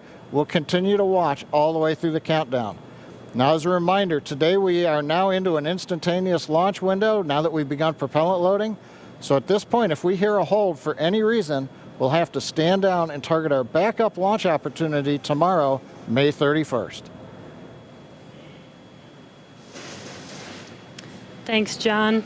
For Demo-2, Bob and Doug's flight to station will take about 19 hours, and their journey is fairly similar to the trip our Cargo Dragon makes back and forth to the International Space Station, but with two noticeable differences, and that's docking and splashdown. And as we await T-minus 0 in just under 29 minutes from now, the ground operations teams are doing a series of system checks to make sure Dragon and Falcon 9 are both ready for liftoff. And we're continuing to get live views inside the capsule with Bob and Doug, and you're now also looking in firing room 4 down there at the Cape. Once we hit T0 and a successful launch occurs, we will watch Falcon 9 and Dragon make their ascent until the Falcon 9 first and second stage separates and sends Dragon on its way to the space station. And at this point, mission operators will prepare Dragon for on-orbit operations, where the vehicle will execute a series of burns that gradually raise its orbit to align more closely with the space station, as you can see in this animation. And just after putting Dragon into the same orbital plane as the station, the teams will get ready for Dragon's approach and docking maneuvers. The next Dragon will make its approach and actually dock with the space station. And this is a very different process from what we've seen with Dragon cargo deliveries in the past, which use a process called berthing. Berthing requires a spacecraft to approach the station and then stop so a crew member can maneuver the station's robotic arm to capture the spacecraft. Docking on this version of Dragon can be done autonomously with no crew on board the station. It's typically a faster process, both when arriving and leaving, but it does still require pinpoint accuracy to approach safely.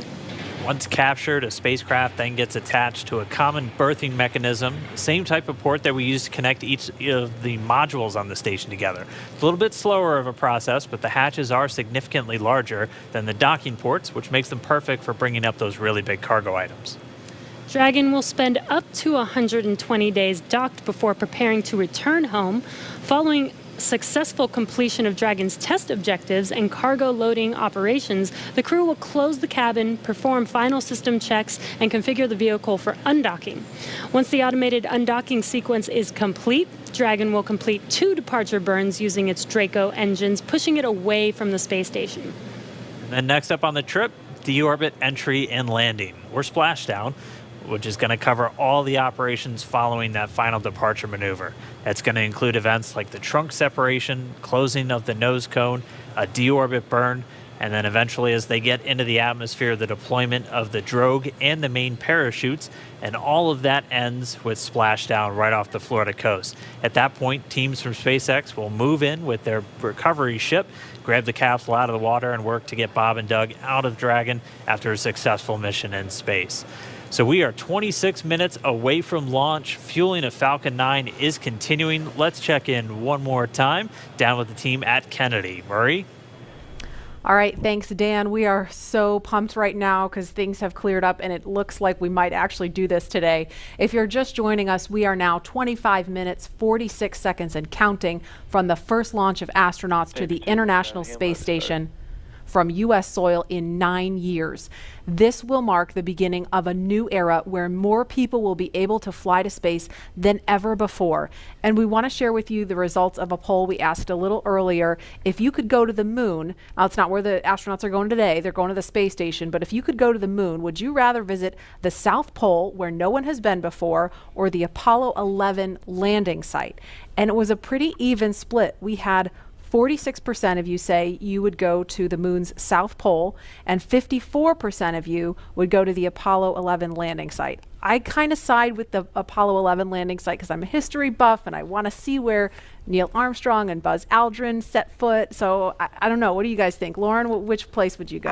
I'm with you on that one. And I would love to go see that flag there and those footsteps, those footprints there. Still be there, right? There's no windage there. Should still be there. Leland, how about you? I think I'm with both of you because it's just like, the meatball, the classic. Yeah. Going to the classic spot. And that's where all of it started. That's where all that inspiration came, even though I was an antenna engineer not seeing it. But besides that, that's history. And hopefully maybe it wouldn't have to be one or the other. That's true. Exactly. Yeah. I mean, we're going to learn more from going where we've never been before. Exactly. And so we need to go to the South Pole too.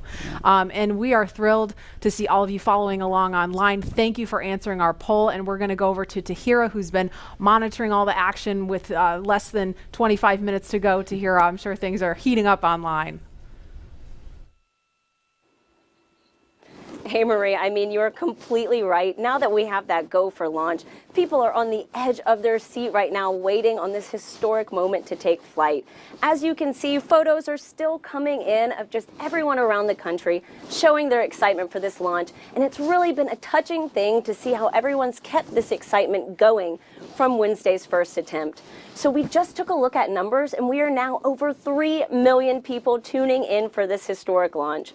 And so for me personally, I just want to wish Bob and Doug the best of luck. This will be my own first time watching humans lift off to space from the United States, and it's just going to be a super emotional moment. For that, Marie, back to you at Kennedy for these last minutes before launch.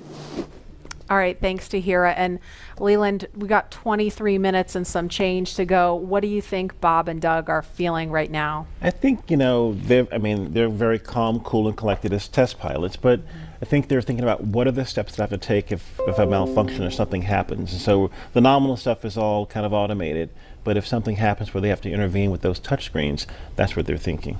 Mm-hmm. And we're just inside 23 minutes now. So on Wednesday, we were 5 minutes further in the countdown when we heard that call to scrub, and the weather was still very touch and go at this point on Wednesday. But today, it at least for right now, I don't want to jinx it. I'm afraid to even say it out loud, but it looks better today. Yeah, and it feels like, whew, I'm feeling it a lot more than I did on Wednesday.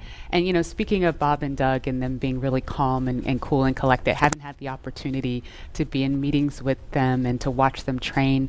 I have to say, and to all of my friends who work with them every single day, the feedback is always just what great people they are, and just how not just bright and sharp they are, but just good people. Right. And around the office, we often refer to them as the dads. Yeah. The dads? They're the dads. They're dads. They are dads. Okay. And we've met their families. And when you see people on that very personal level, it starts to mean so much. They are a part of our team. They're not a customer. They're our team. They're not a payload. They're our team. They're our family. And so we're just so excited to see the dads up there today. Yeah. Go dads. Yeah. All right, we're going to go send it over to Gary for an update from Houston. Gary? Hey, Marie. The space station team here is focused. All eyes are on the system checks that are happening across the board, and we're listening in as we close in on launch. And I can tell you that things are looking very good. Chris Cassidy will be watching from the International Space Station, right now flying over the Pacific Ocean. It's heading to cross right over the launch pad. We might even get some good views from the station. Hope to be capturing those. We'll have the launch view and the big screen up front, and everyone's excited to see our 2 crew members on their way to the International Space Station. But before we get to it, I just want to pass on good luck from the entire flight operations community here in Houston. It's always exciting to be doing something wholly new and history-making with station operations, and we can't wait to see our team members Bob and Doug in low Earth orbit and heading to the International Space Station. That's it from us here in Mission Control Houston. I'll send it back over to the team in Hawthorne for the latest happening there. John. T-minus 20 minutes, 30 seconds. We're continuing to count down. Everything is still looking good for launch of Falcon 9 and Dragon. 22 minutes, 45 seconds after the hour. Stage right 2 now on the RP1 right-hand mode is complete. side, you can see a large white cloud coming off of the strongback. That is normal. As we get ready to load the second stage with liquid oxygen, we have to chill in the plumbing lines going up that strongback. And so as we relieve pressure, the moist, humid Florida air condenses around it, and that gives you the cloud. So that tells us that things are actually on schedule. We did begin propellant load at T-minus 35 minutes. Fuel loading on the second stage, I believe we just heard the call out that it is complete. First stage fuel load is continuing, and right now that's a little more than, that's about 60% of the way full. So things are looking good. Second stage is getting ready to begin the liquid oxygen loading. After they finish chilling in the lines that you see on the monitor, they'll begin the load at T-minus 16 minutes and 30 seconds. The range right now is go, ready to support. Weather continues to be go. As we inch our way closer, we're keeping our fingers crossed. We're waiting to hear if anybody calls out an issue, but for the moment, as you can see on the screen, it looks good. Now on the Dragon side, the Dragon mission director and the team there are reporting no issues. They've done their communications checkouts. The crew access arm, as you can see, is retracted away from the spacecraft. The crew is strapped in and they are ready to go. Now, final instructions will be going to the crew at T-minus 10 minutes. The crew displays will be configured for launch, and that setup will give astronauts Bob Behnken and Doug Hurley insight into how the launch is proceeding and provides constant updates on vehicle health. We've already heard the crew give their go, close their visors, and get ready for launch. For Dragon, it'll enter terminal count at T-minus 5 minutes. When it transitions to internal power, we'll hear continued callouts on the countdown net as we get close to 0 and to liftoff. But right now, at T-minus 18 minutes, 15 seconds, everything continues to be go for an on-time launch. So Dan, Jesse, things are looking pretty good. How are they doing over at your stand? Things are great from about 15 feet away from you, John, and honestly, things are looking pretty great down at the pad there. We're seeing a lot more blue in the sky. Green is the color we want when we're talking about weather, and that's where we're sitting right now. So we're continuing to count down. We are under 18 minutes away from liftoff. Again, it's an instantaneous liftoff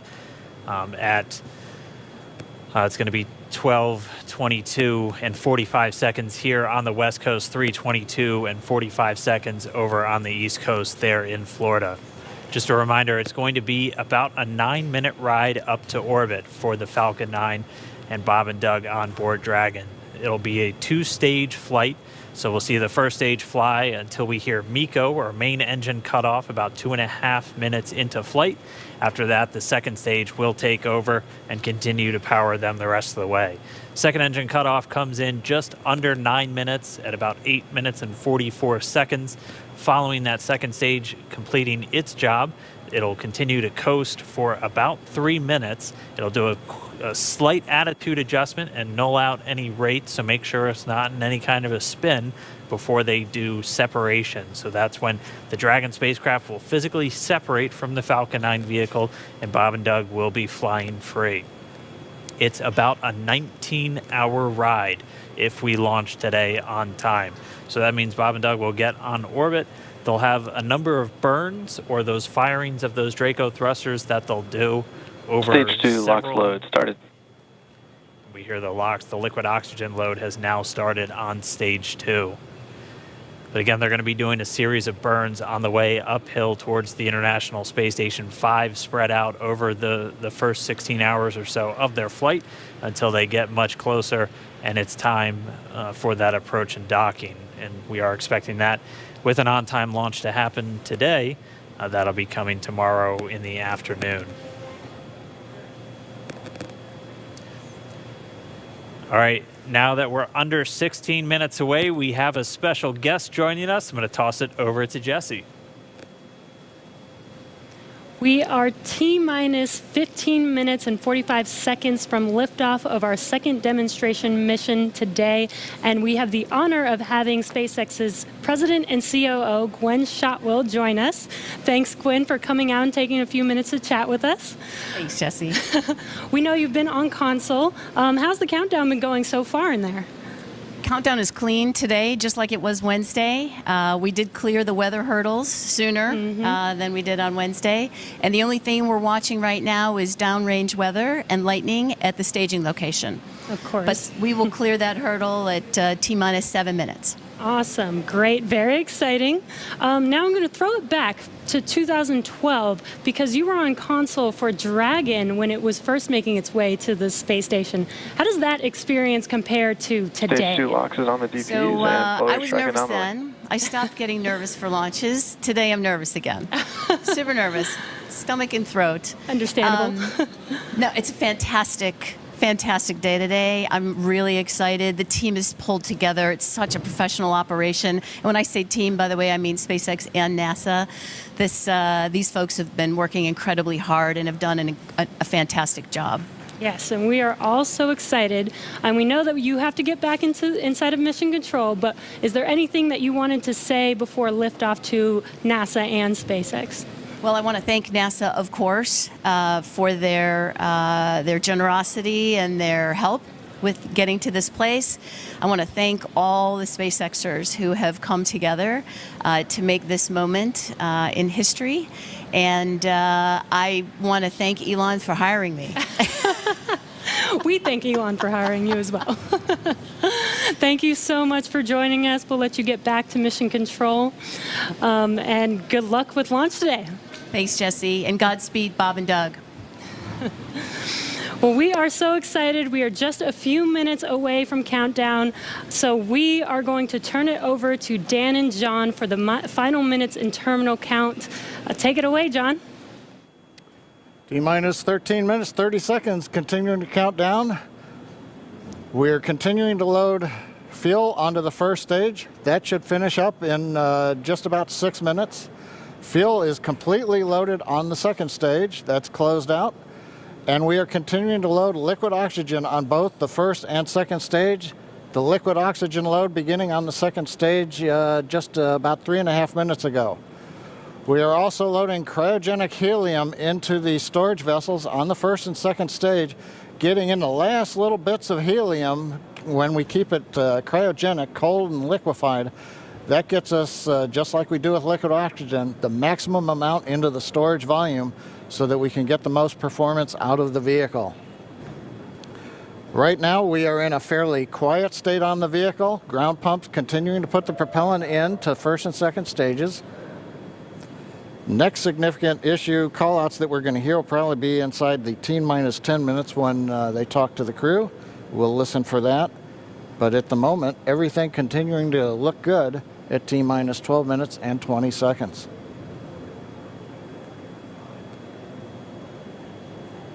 Getting real close now, John. It's only a little over 12 minutes away. Just a reminder for everybody, it's about a 9-minute ride uphill. We'll have some dueling boxes going on as that first stage is going to be coming home while the second stage is carrying Bob and Doug into orbit. But obviously, we'll be keeping an eye on our astronauts the whole way uphill. Some of the calls that you'll be hearing, as there will be what we call performance calls over the Dragon to ground the entire way uphill. And you'll just hear some of the SpaceX engineers calling out trajectories and booster performance. So we're always looking for that word nominal. I know that's one of John's favorite words. That's one of mine too. We want to hear nominal as much as possible up on the way uphill. You might also hear some number and letter combinations, and those correspond to the different abort zones that Bob and Doug are in during their flight uphill. There's 1A and 1B, which signify that they're on the first stage. Those carry them from there in the Cape all the way up to about the very top of North Carolina. And then we'll have 2A through 2E or 2 Echo, and that will be on the second stage, and that goes from North Carolina all the way up to about the tip of Newfoundland, so in the northern Atlantic. And then there is a zone of the northern Atlantic that we're going to avoid, and so you should hear the call out be something similar to forward to Shannon, and that just refers to Shannon, Ireland, which they'll be going off the coast of Ireland at the later stages of the second stage if they have to abort. So just prepping you now for some of those calls. You're hopefully going to hear that word nominal a whole lot on the way uphill. 10.5 minutes. Things are pretty quiet. As John I said, it'll pick up right at about 10 minutes. We'll wait for the crew just to confirm that their displays are in order. The crew is already strapped in and reported that they are go for launch. And we'll continue to watch the fuel gauges tick up on the Falcon 9 vehicle until fueling cuts off at just about 2 minutes prior to launch. Dragon, SpaceX, confirmed displays are configured for launch. SpaceX Dragon, displays are configured for launch. Copy. Bob, Doug, on behalf of the entire SpaceX team, it's been a huge honor to help you get ready for today's historic mission. Know that we're with you, have an amazing flight, and enjoy those views of our beautiful planet.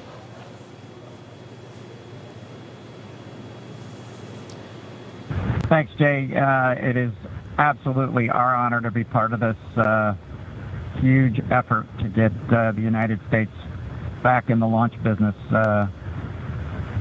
We'll talk to you from orbit. Thank you. Copy all. Thanks for those words.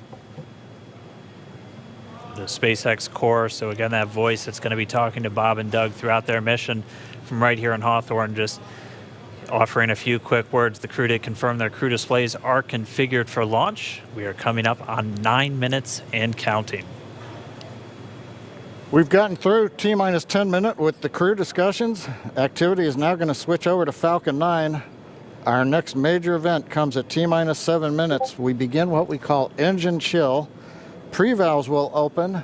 Those currently separate propellants on the first stage from getting down to the Merlin engines will open the pre-valves that allow fuel liquid oxygen to flow to the top of the pumps. And more importantly, when we open the valves, that allow us to begin chilling the 9 Merlin 1D turbo pumps on the first stage engine.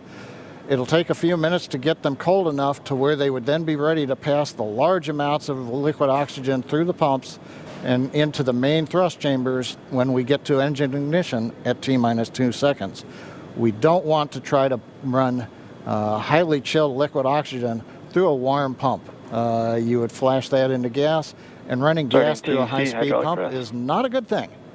So right now, we are waiting for T-minus 7 minutes. That'll start the engine chill. Shortly after that, we will also get the fuel shutdown.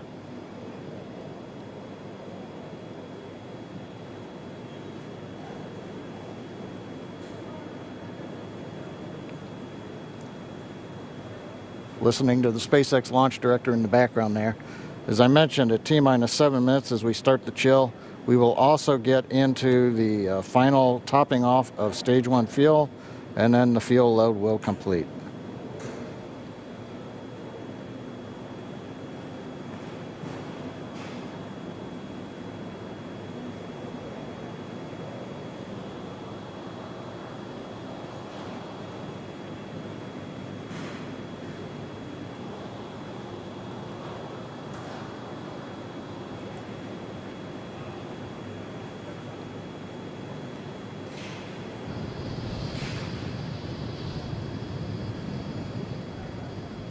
Stage 1 and Stage 2 engine chill has started.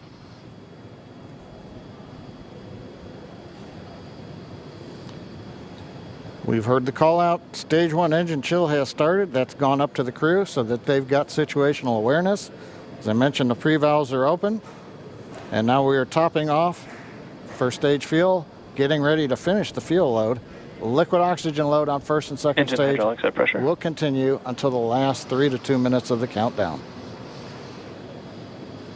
We should hear that call out RP1 load complete coming up in about 6 minutes. Again, RP1 is just that densified kerosene or that rocket fuel that Falcon 9 is going to be used to power Bob and Doug to orbit today.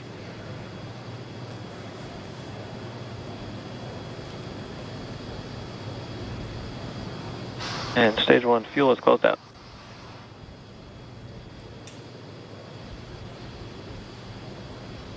Right on time. That call out indicates that the fuel loading on the first stage is complete. Draining back the lines now, so first stage and second stage fuel are complete. Liquid oxygen loading is continuing on both stages. You can see on the view on the left side of the monitor the condensation, the cold gas wrapped around the stages as the tank skins are chilled by the densified liquid oxygen picking up the humidity Falcon from the 9 is Florida in air. line. It looks like at this moment we're a little more than 90% full on the oxidizer on the first stage, ticking up towards that 80% mark on the second stage. We'll be counting down all the way till about 2 or 3 minutes, as John and I just said, until everything is loaded Falcon in 9 Falcon heaters 9. closing out. And then we will be go for launch. Dragon has transitioned to configure for terminal count. Vehicle tanks pressing for strongback retract.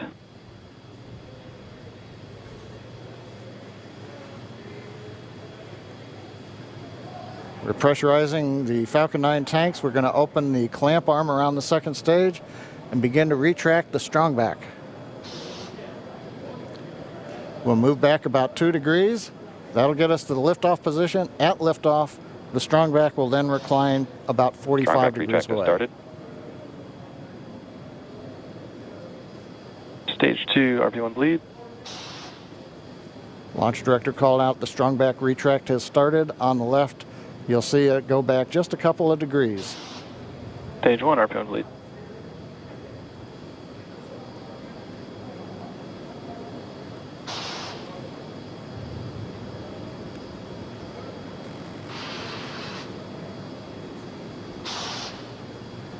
We are just 4 minutes away from liftoff. Again, at this moment, Bob and Doug are really just laser focused on those displays. They have insight directly into Dragon and the Falcon 9. They're able to see where their fuel loading is at, how everything's progressing down with the count. AFTS final setup started.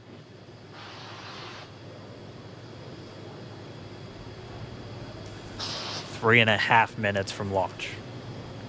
And the strongback is now reclining away from the Falcon 9.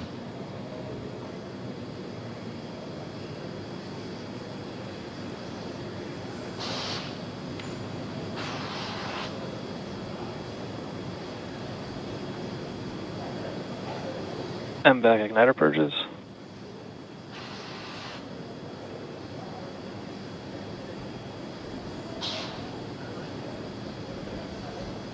Pogo bleed.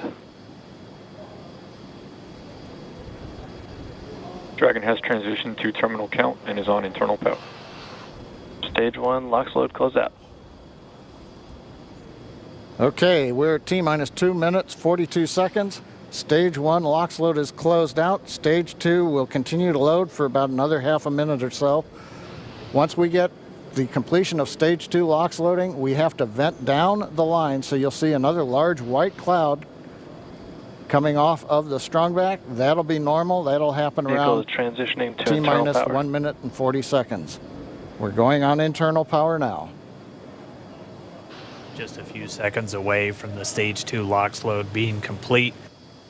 It's been almost 9 years since we've been in this position. A lot of work done by thousands of people to get to this point. All our eyes focused on 2 now.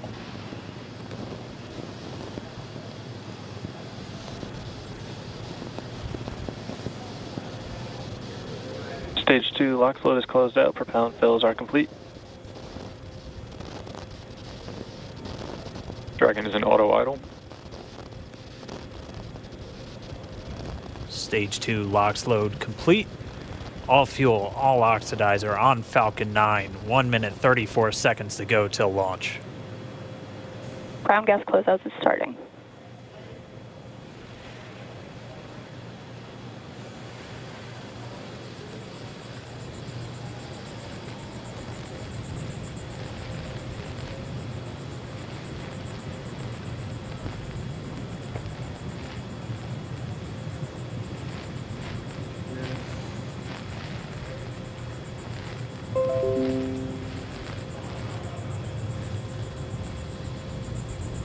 Falcon 9 is in startup.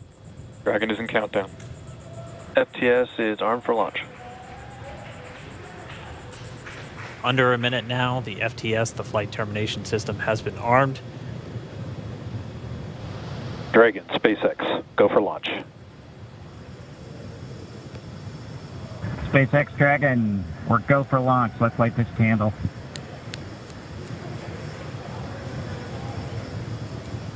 T-minus 30 seconds.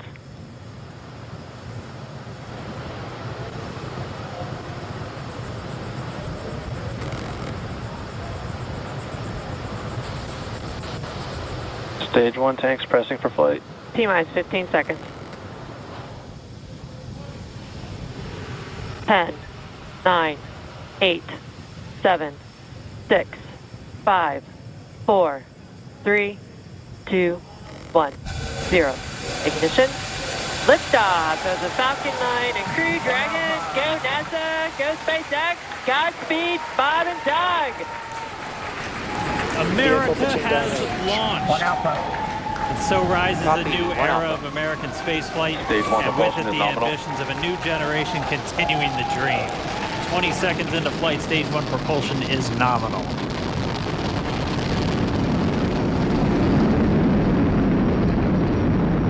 T plus 30 seconds into this historic mission. Flying crew on board Dragon and Falcon 9, and look at them go. Falcon power telemetry nominal. M1D throttle down. We're throttling down to get ready for the period of maximum dynamic pressure. We're in the throttle bucket. Reports say all systems are go.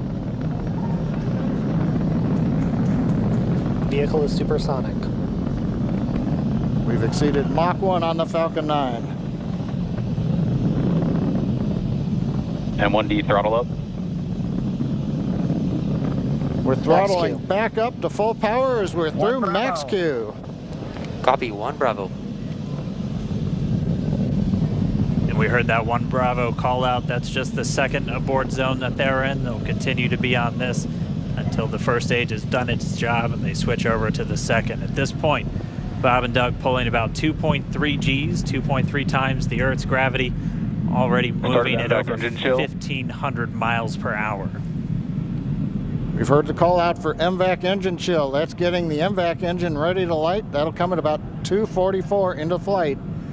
Right now, everything continuing to look good. Next major event coming up is going to be the triple. We'll have main engine cutoff of the 9 first stage engines, stage separation, and then ignition of the second stage engine to continue to carry astronauts into orbit. Coming up in about 20 seconds. M1D throttle down.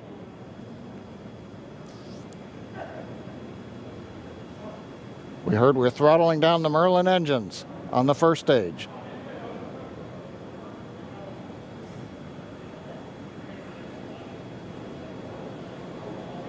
And we have MECO. MECO. 2 Alpha. Falcon stage separation confirmed. Copy, 2 Alpha. MVAC ignition.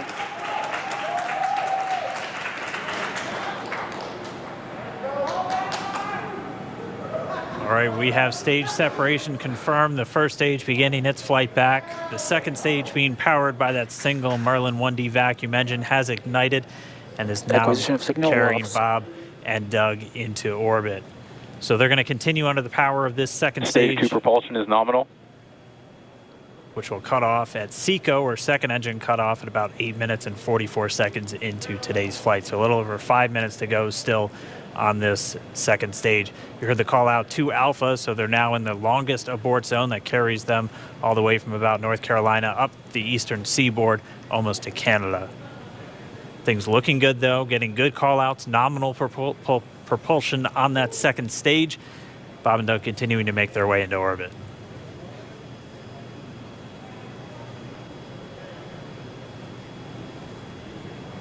Dragon SpaceX nominal trajectory. Acquisition of signal in Bermuda. SpaceX Dragon nominal trajectory. All right, here in nominal trajectory, so Dragon pointed in the right direction, continuing to make their flight uphill.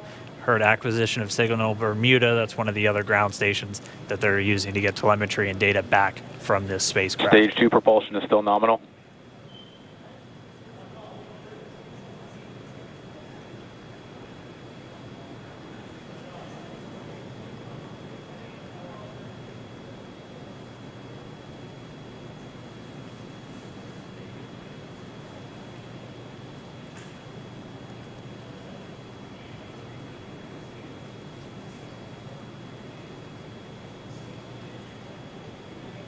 A little over 4 minutes, 40 seconds into the flight. Bob and Doug flying at more than 5,600 miles Dragon per hour. SpaceX nominal trajectory. Already almost 200 miles downrange from the Kennedy Space Center. Nominal trajectory continuing.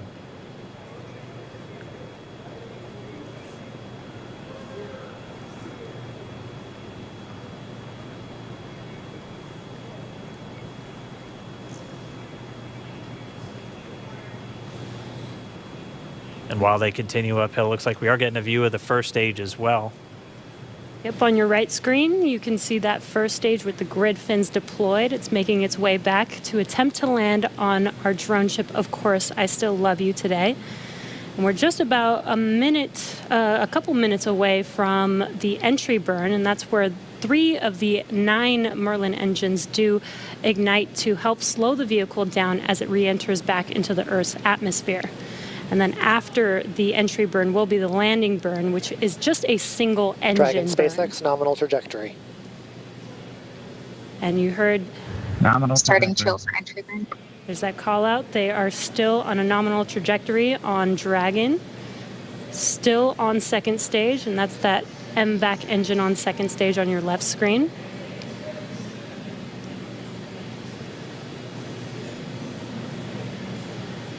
Again, on your right screen is that first stage booster coming back towards our drone ship. Of course, I still love you. We're about a minute away from entry burn.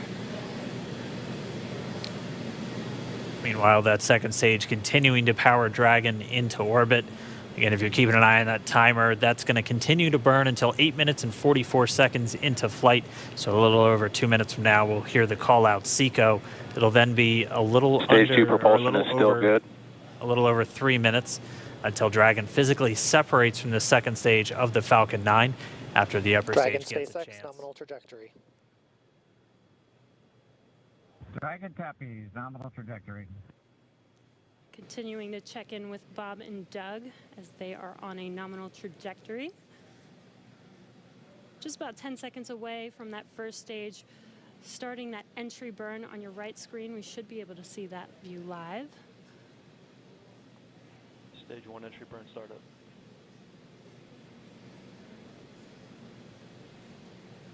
And there is that entry burn beginning.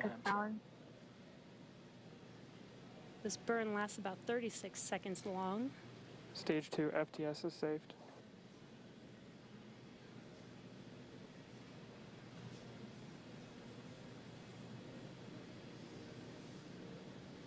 While that entry burn continues, we're just about a minute away from SECO. We'll have a number of events all happen in rapid succession. It'll be the second engine cutoff. We'll be looking for that stage 1 landing burn shortly after. Actually, just within a few seconds of each other. It's such a cool view on your left screen, seeing Bob and Doug on Dragon. Right now you can see the displays that they are seeing right now themselves. Terminal guidance. And back throttle step. We are coming up 25 seconds or so away from SECO, or second engine cutoff. This is also the point where Bob and Doug are experiencing their highest G-force. We're seeing the counter tick up to right about 1.8. Copy Shannon. You heard Shannon, so that just means they're in their final abort zones. If they were to abort at this point, would either be an abort to orbit or to land off the coast of Ireland. Standing by for second Stage 1 landing startup. confirmation. And back throttle step. And back shutdown. Stage 1 landing layer. Confirmation of SECO's second engine cutoff. Now we are waiting for our first stage to make its way to our drone ship. Of course, I still love you. Dragon SpaceX nominal orbital insertion. Launch escape confirmation nominal orbital insertion. Nominal orbital insertion. And what you're seeing on your screen is a live view of our drone ship, where our first stage will be coming down. Looks like we lost that live view, but we'll wait for confirmation of that landing shortly here. Falcon 9 first stage is successfully landed. And there you can see on your screen, Falcon 9 has landed. This is the first Falcon 9 to carry humans to orbit, so very exciting for us. And as you can see on your right screen, Bob and Doug are still making their way to their targeted orbit. M1D to recovery 1. So exciting today. It doesn't stop. It does not stop. All right, we did hear again that call out, good orbital insertion, so that means Falcon 9 and Dragon right now exactly where they're supposed to be. M1D to FRC on recovery 1. And it's right at about 12 minutes when Dragon will separate. Looks like we saw a 0G indicator floating around there. I know Bob and Doug owe us a little bit about what exactly that is that they brought up with them.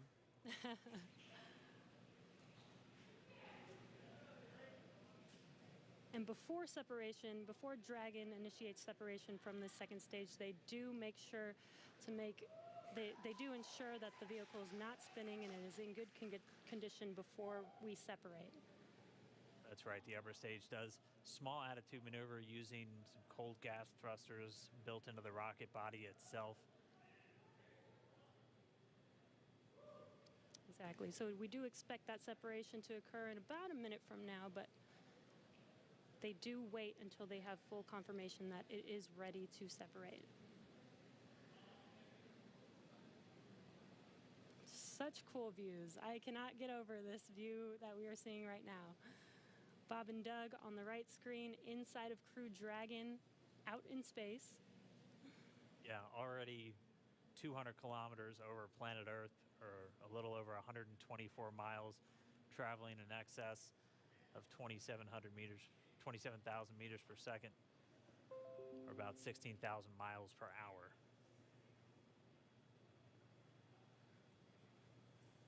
So again, we're just standing by. That separation event should be coming up shortly. Then they'll begin a series of checks on the Draco thrusters that are going to be used to maneuver and then power Dragon on its flight to the International Space Station. Standing by for separation. Expected loss of signal, wallops.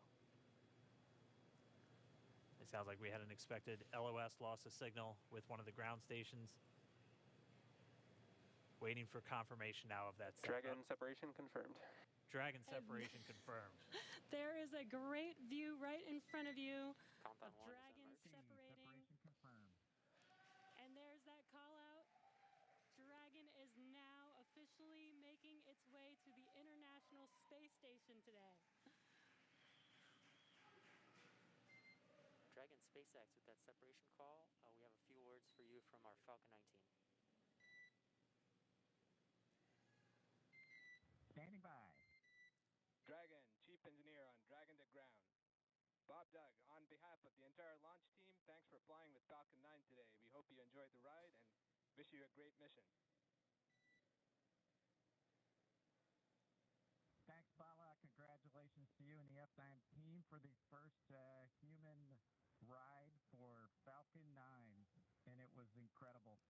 Appreciate all the hard work, and thanks for the great ride to space. Copy all. Oh, and Mike, proud of you guys and the rest of the team. Thank you so much for what you've done for us today, putting America back into low Earth orbit from the Florida coast. Copy all. Good luck. Godspeed.